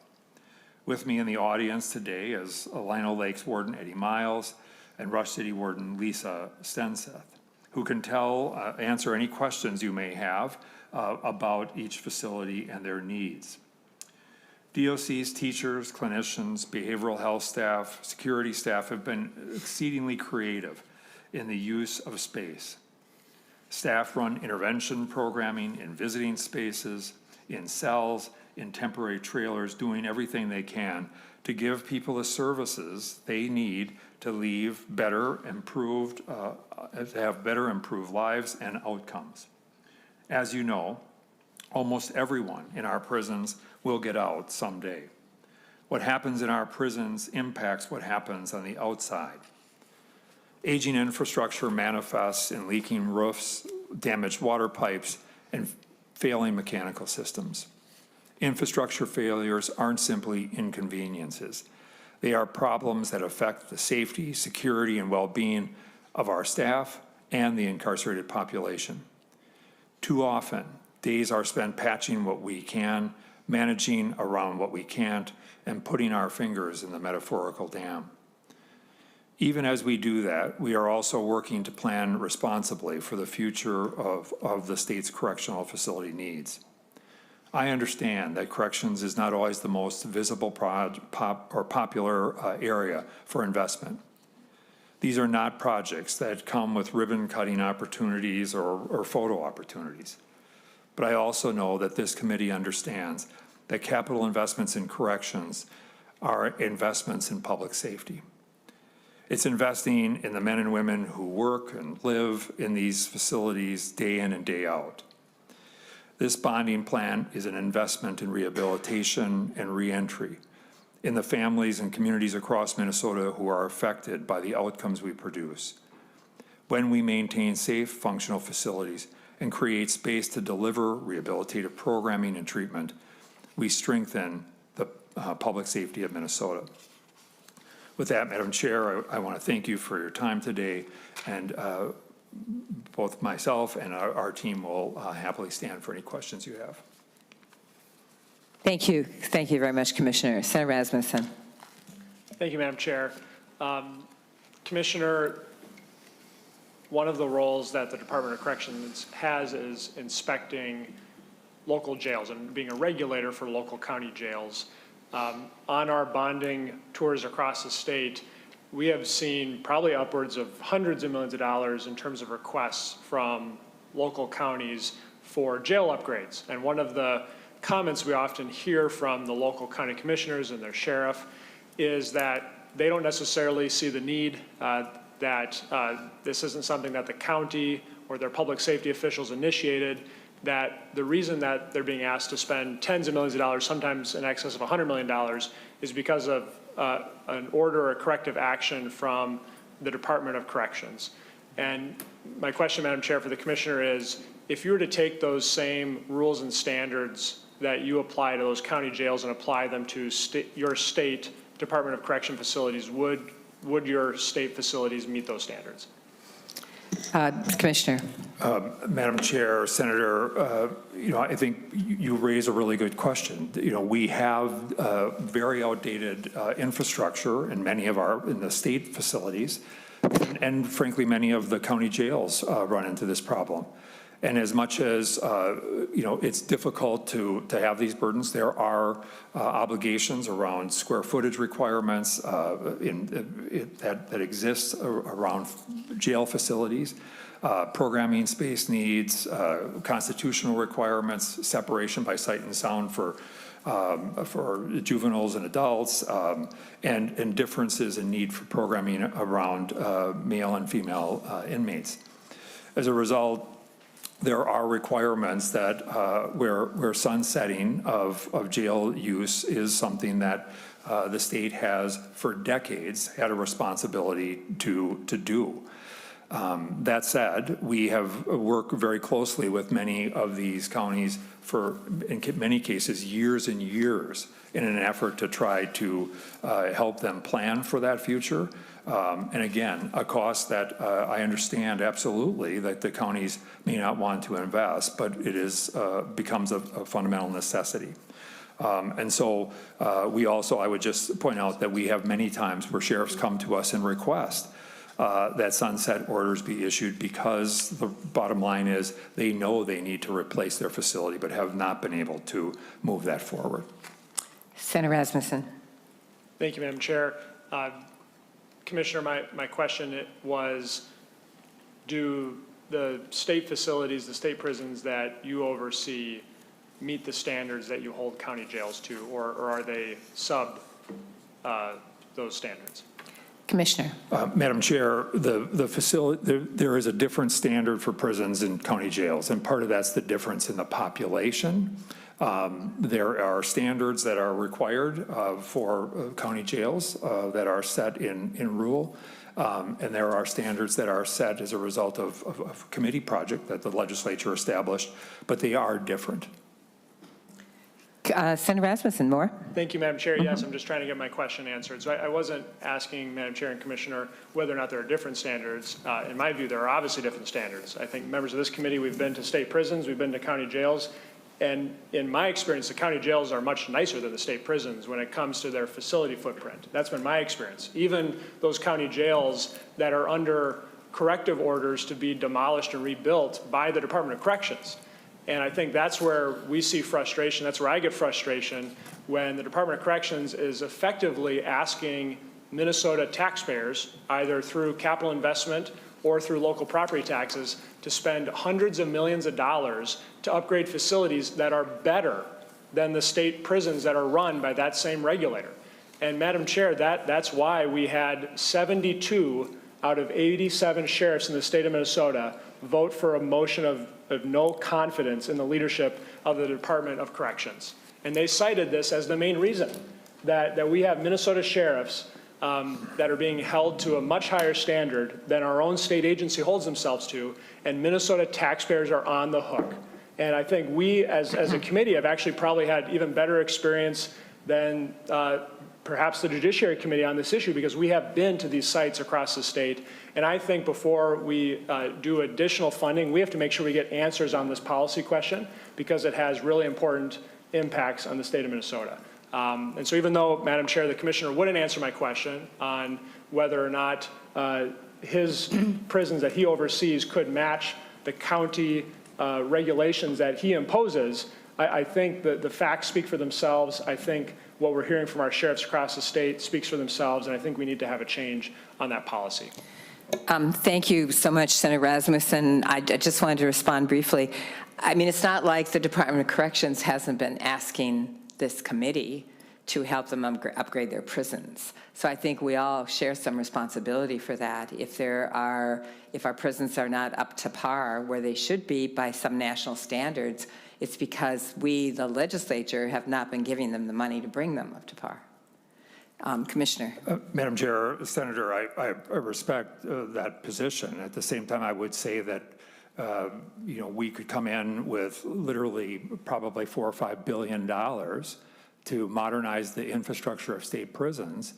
But I think, as the chair pointed out, that these are very challenging investments.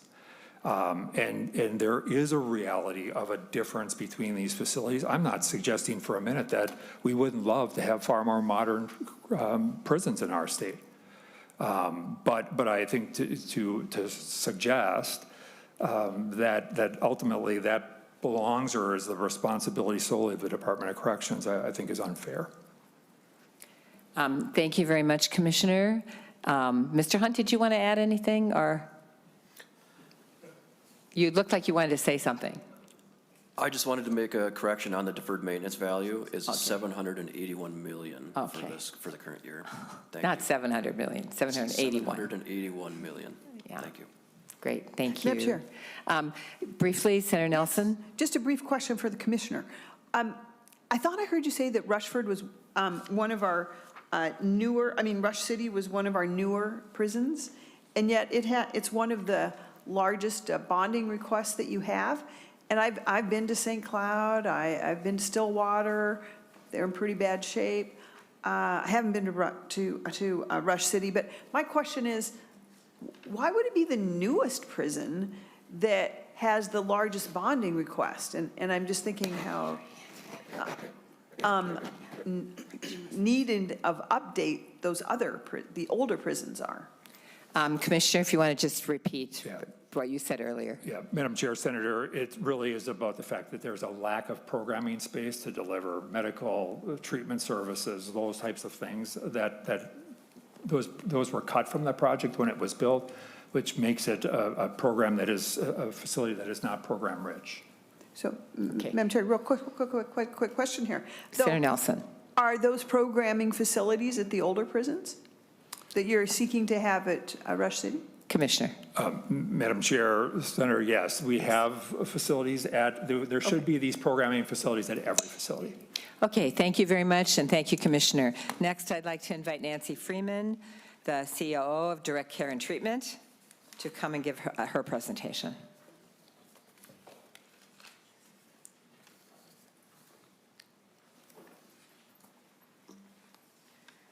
Welcome to the committee, Ms. Freeman. Thank you.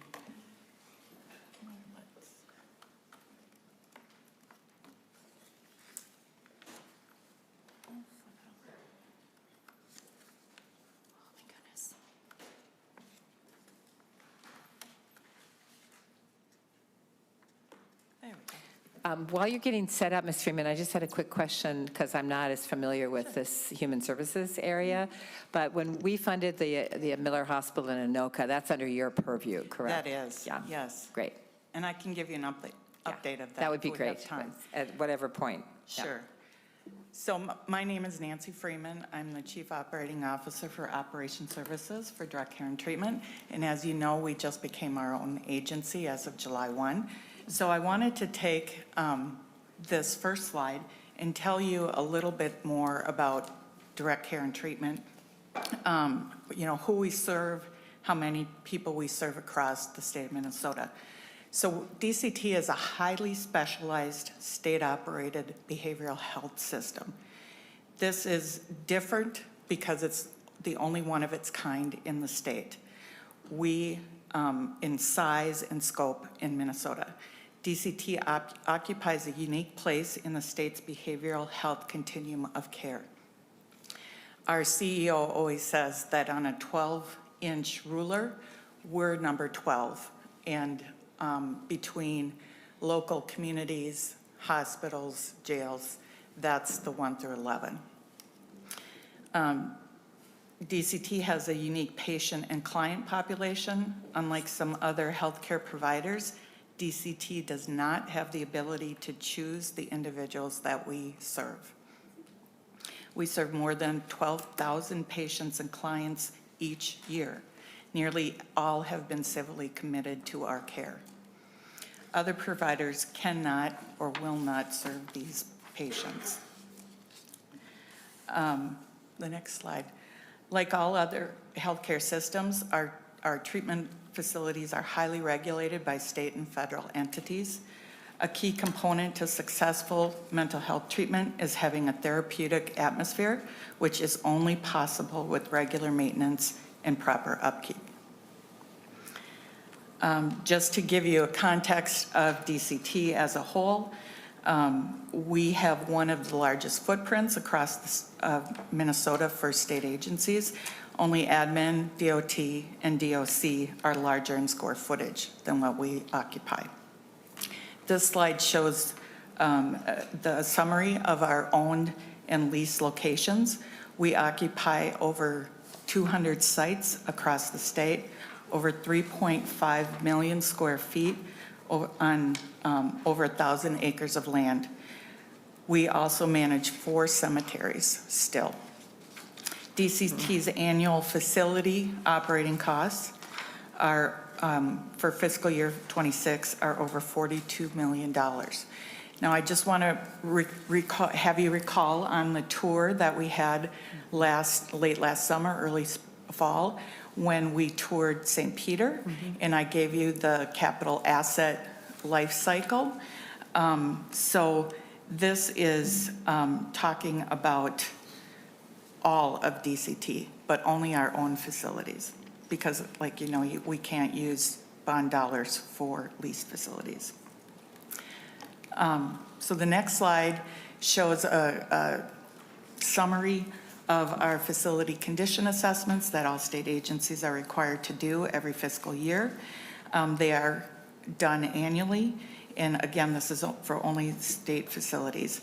A few items to note: our current replacement value is over $1 billion and growing with the 50-bed expansion at Anoka.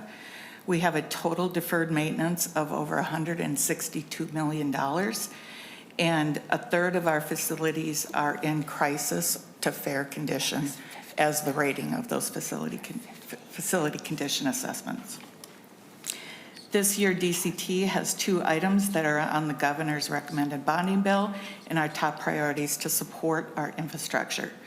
The first one is asset preservation, and the second one is for the construction of the water and sewer replacements down at St. Peter. This is a total of $42.5 million, and I'll go into a little bit more detail in the following slides. So for asset preservation, our request is $23.7 million, and this is our top priority. These funds will go toward a variety of projects focusing on health, safety, and co-compliance issues first in our buildings. All capital assets are comprised of a number of components, and again, if you think back to that asset life cycle, you know, so those components make up that entire asset. Major mechanical or electrical systems, the envelope replacement, roof, windows, doors, tuck pointing, all of that. Over time, these components require repair and/or replacement as things break down or wear down. For example, think of your house, like any other building. It might have like 20-year shingles, and this is just one of many components of your home. It has a 20-year life cycle, so you can expect to replace that in 20 years, depending on a bunch of different variances with that. But we don't have the mechanism, we only have the asset preservation to plan for those components. So we can't plan for 20 years from now what we're going to need to replace. Over time, your house will need to have a repair and or replace different components like a furnace or a water heater or doors, but that's the same thing for the buildings that we occupy. What can be challenging for DCT, much like you as a homeowner, is when there are not enough funds to make all the necessary repairs, like all the other people have been testifying today. Here's a history of our asset preservation for DCT over the last 20 years, it's in your packet and we won't go through that. So in 2025, DCT was appropriated $7.5 million in asset preservation. As of today, approximately 3.5 of that is in process with the projects listed on the screen right now. The remaining funds are earmarked for projects that have not started yet, but we've only had the money for about 9 months, so I think we're doing pretty good. Next slide, please. Our second request is for $18.8 million for the water and sewer system replacement on the lower campus of the St. Peter campus. The project is fully designed. You appropriated $1.053 million in '23 for the design of that, and we've completed that, so it's ready to bid out. The water and sewer systems were constructed in the 1950s, and they have far outlived their life cycle. The campus experiences several breaks each year in one or all of the systems, and in fact, just last week, we had a major break in the water system, and it caused great delays for several days. And we are just waiting for some other catastrophes to happen. Next slide, please. Ms. Freeman, the governor's recommending the 18.8. 18. How much is he recommending for asset preservation? 23.7. Okay, thank you. Yeah. And we specifically pulled those big projects out because they are so big. And so if we put them into asset preservation, we would have a $42 million asset preservation ask. So this is really one of our premier projects that we need to get done. Sorry, I need to get back. So just to reiterate that this is mission-critical infrastructure, the impact is going to be large. On the campus, we have nearly 2,700 people. That consists of patients, staff, and clients. And across the large campus, it would impact a lot of buildings, as you saw on the tour going through with the bus. And then our last slide is, we just wanted to show you that we've been requesting this since 2022. And in 2022, the construction was estimated about $10.4 million, and it's almost doubled in 5 years. And so this just kind of gives you one specific project building on what Commissioner Campbell had talked about with the deferred maintenance multiplying and year after year after year. And that completes our presentation, and I'm open for any questions. I know we've been trying to do this St. Peter campus project, and I know. things keep getting in the way. Yeah, we really need to get it done. Yeah. Quick questions, Senator Rasmussen. Just a quick comment, Madam Chair. I just really appreciate the team at Direct Care and Treatment for their collaboration on all the different needs and assets that they're working to maintain, especially as they've been rolled out and stood up as a new state agency. And I will just point out that I think one of the most important things that we included in last year's bonding bill was an investment that was not in the governor's recommendations in regards to direct care and treatment, where we had heard from public safety officials, county prosecutors, mental health advocates across the state, how important it was to expand bed capacity at Anoka Metro Regional Treatment Center. And that was something that this legislature decided to do, even though it was a big price tag, wasn't in the governor's budget recommendations, but I think that work is going to help make Minnesota a safer place, and it's also going to help those Minnesotans in need get the care they need. Great, thank you very much. Members, if we maybe can go a little bit late, we just have two more small agencies. We'll bring up the Department of Education, and then we just have DEED.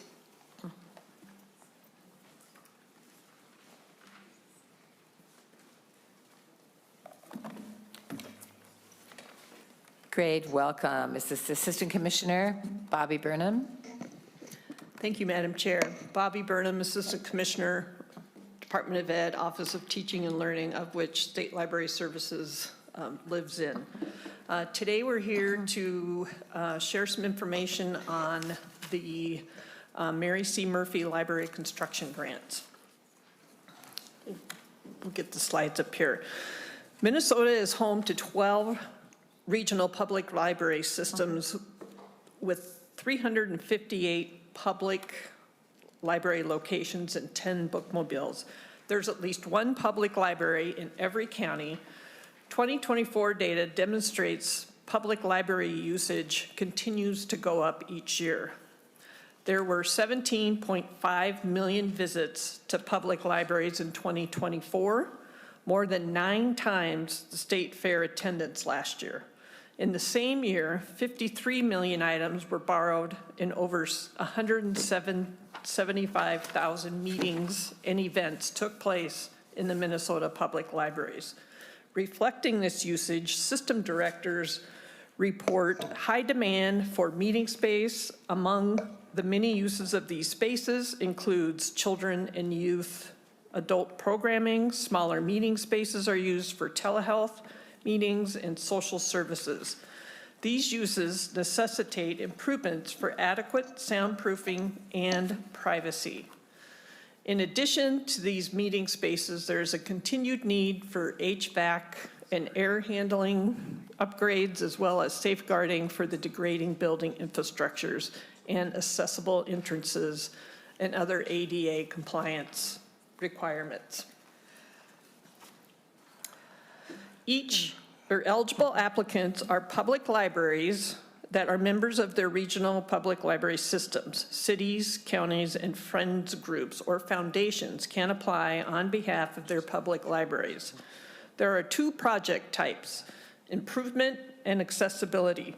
Improvement projects include new construction, renovation of existing library facilities, repair of existing library facilities, etc.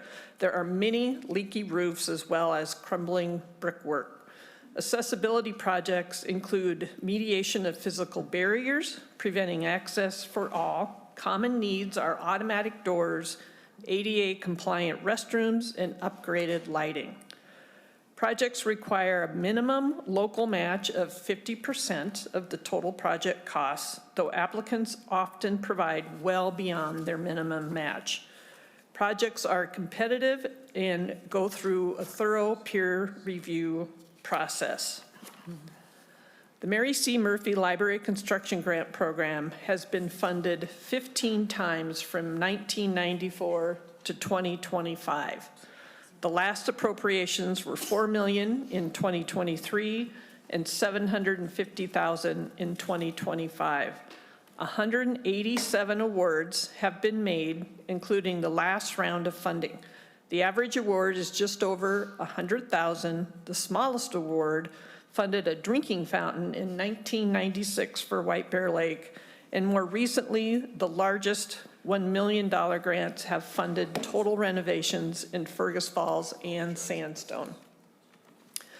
The 2025 grant program launched in October of 25 with 7 awardees announced last week. Those grantees are Tyler Public Library, Tracy Public Library, Mountain Iron Public Library, St. Paul Public Library, Dakota County, Blue Earth, and Redwood Falls Public Library. The state's total of $750,000 will be matched to these awarded projects by over $18 million in total costs. The most recent rounds of projects will fund the creation of a children's wing, community room renovations, accessible entrances, and 2 Carnegie Library upgrades. Libraries in 70 out of 87 counties have applied for and received these library construction grants.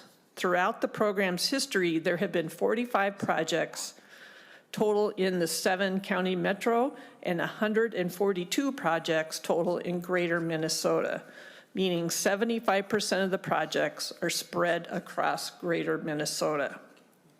The governor's budget recommends $2 million for library construction competitive grants. This program enables public libraries receiving funding to improve access and meet ADA compliance standards by removing architectural barriers and replacing deficient facilities. Historically, $17.8 million in grants funds has drawn nearly $112 million in local support. The Council of Regional Public Library System Administrators collect the data for public library capital investments each year. The estimated unmet need is over $219 million as identified with this year's data, 2025 data. Now, a prospective project is a city employee, county employee, or library employee who has emailed questions about whether there will be grant funds available in 2026 or has expressed a need to their CRPSLA administrator. The prospective cities include Duluth, Alexandria, Sauk Center, Brainerd, Black Duck, Crookston, Winona, Albert Lea, and Winthrop. The prospective counties include Ramsey, Nobles, Washington, Waterman, Douglas, and Anoka. Over 45 public libraries across the state have identified a need for repairs, expansion, or new construction. The average age of the library building in Minnesota is 52 years. Many of the prospective projects are to serve as a safeguard for infrastructure from further deterioration. In 2024, the State Library Services has received multiple inquiries from various construction companies across the state interested in partnering with cities and counties to use these funds to improve their libraries. Lastly, libraries historically see an increase in activity when the economy gets tight. Minnesota is already noting an increase in library cards and in-person visits, demonstrating the necessity of this program's investment. Thank you, Madam Chair. Thank you so much, Assistant Commissioner. I appreciate you coming and waiting till 5 o'clock. Thanks. Now, last on our agenda, if Mr. Bowdry wants to come forward, is a last but not least very important program that we want to hear from that is administered by DEED. And thank you, members, for hanging in here a little bit longer.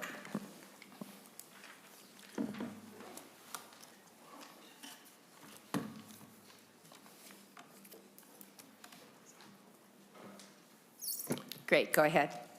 And thank you, Madam Chair and members. My name is Kevin McKinnon. I'm the Deputy Commissioner for Kevin, different person.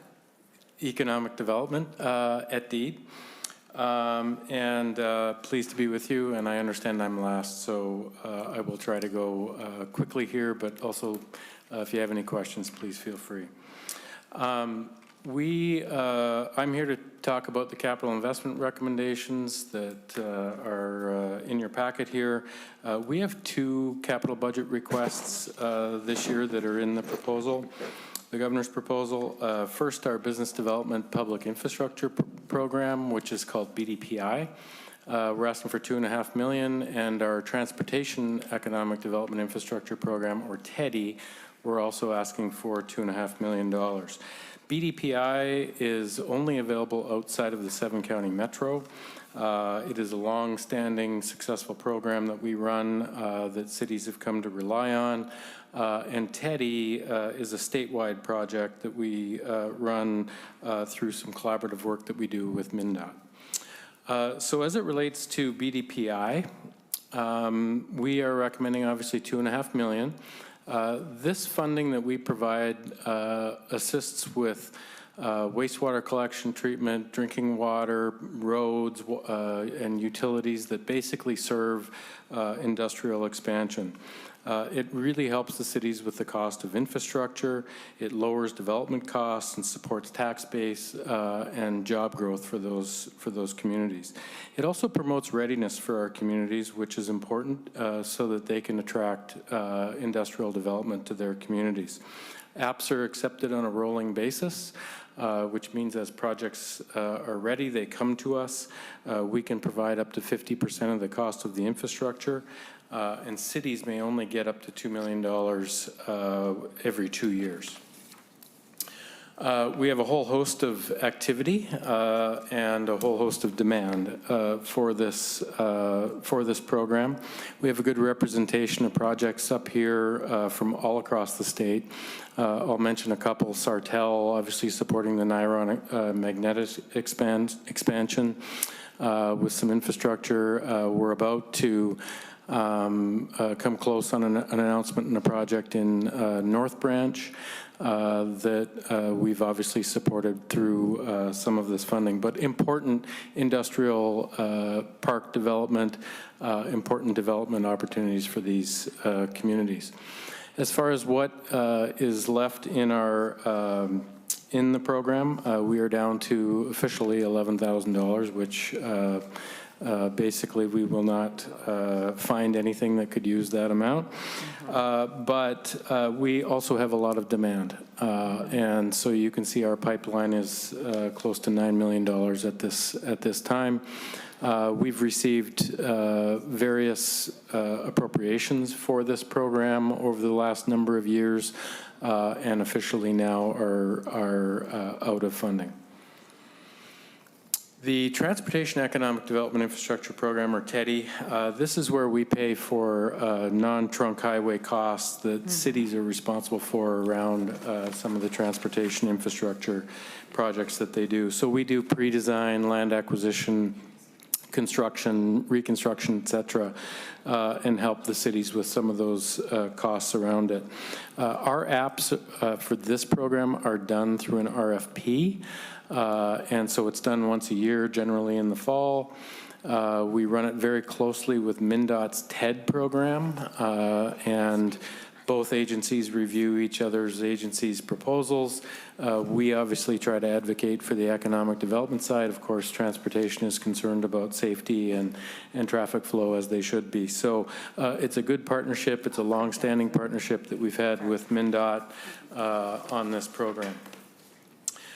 Some recent projects obviously are listed here that serve and help our communities in planning for future economic development, but also some of the other costs and issues around not only future economic development, but current economic development opportunities. Generally, as I mentioned earlier, this is available statewide. The last set here that we have awarded, generally in the metro area, but normally we do a lot of TEDI projects in greater Minnesota. Current balance in that program is also zero. We don't normally receive large appropriations for this program, but periodically some smaller ones. That also limits the amount of grants that we can provide in support to the communities. So we're thankful that these programs are included in the governor's bonding proposal, and I'd be happy to answer any questions. So Assistant Commissioner, you did indicate there was a pipeline on the BDPI, but you're not seeing a pipeline of requests on the TEDI program? Madam Chair, I did not get a pipeline of requests, but I know there are projects based on what happened last year. There were some that we weren't funding that weren't quite ready yet, didn't have their funding in place, and so I suspect that they're going to be coming back. Yep. Yeah, if you have any sense of what that might be, it'd be good to let us know. Will do. All right. Senator Jasinski. Thank you, Madam Chair, and Kevin, thanks for coming in. And this is a program that I strongly support. Kevin's probably sick of me talking about it. BDPI, and we've been talking about funding this, and I've always had a bill for it since I've been in legislature in 10 years. I know from a mayor's standpoint what this does for our communities, what it allows the city to do to increase the growth, the tax base, the jobs. So important. So I'm so disappointed that the request is only $2.5 million. It should be much more. I know when you're out looking for votes for the bonding bill, and you know I've been in support of a bonding bill, I won't vote for a bill if it's got this small amount for BDPI. We have to increase this. We have projects. We have cities that are looking at projects to get more industrial growth. And when we're only looking at 2.5, I think my bill last year was 20 million. I've done another one for 10 million this year. To have a program that has basically a zero balance in it is not benefiting anybody in Minnesota. We need to put some money in these programs to have that money available for a project that could come along for any of the cities that would really help them increase their tax base. So again, thanks for coming, Kevin, but I'm disappointed that this isn't higher. I know you've seen the importance of it. I know many members have seen what's happening, but folks, we got to have more money in this program. When we have a $9 million pipeline of what's going on and zero money, and only 2.5 being recommended, that's like 2 projects. Right. And we just got to look at something higher than this to get this done. Thank you for your passion, Senator Jasinski, and I'm going to pretend I didn't hear that. I won't vote for a bonding bill, blah, blah, blah, blah. I did not hear that. Thank you very much, Assistant Commissioner. I appreciate it. Thank you. And we'll be talking more, I'm sure. Great. Members, on next Tuesday, we're going to tour the Minnesota Historical Society archives.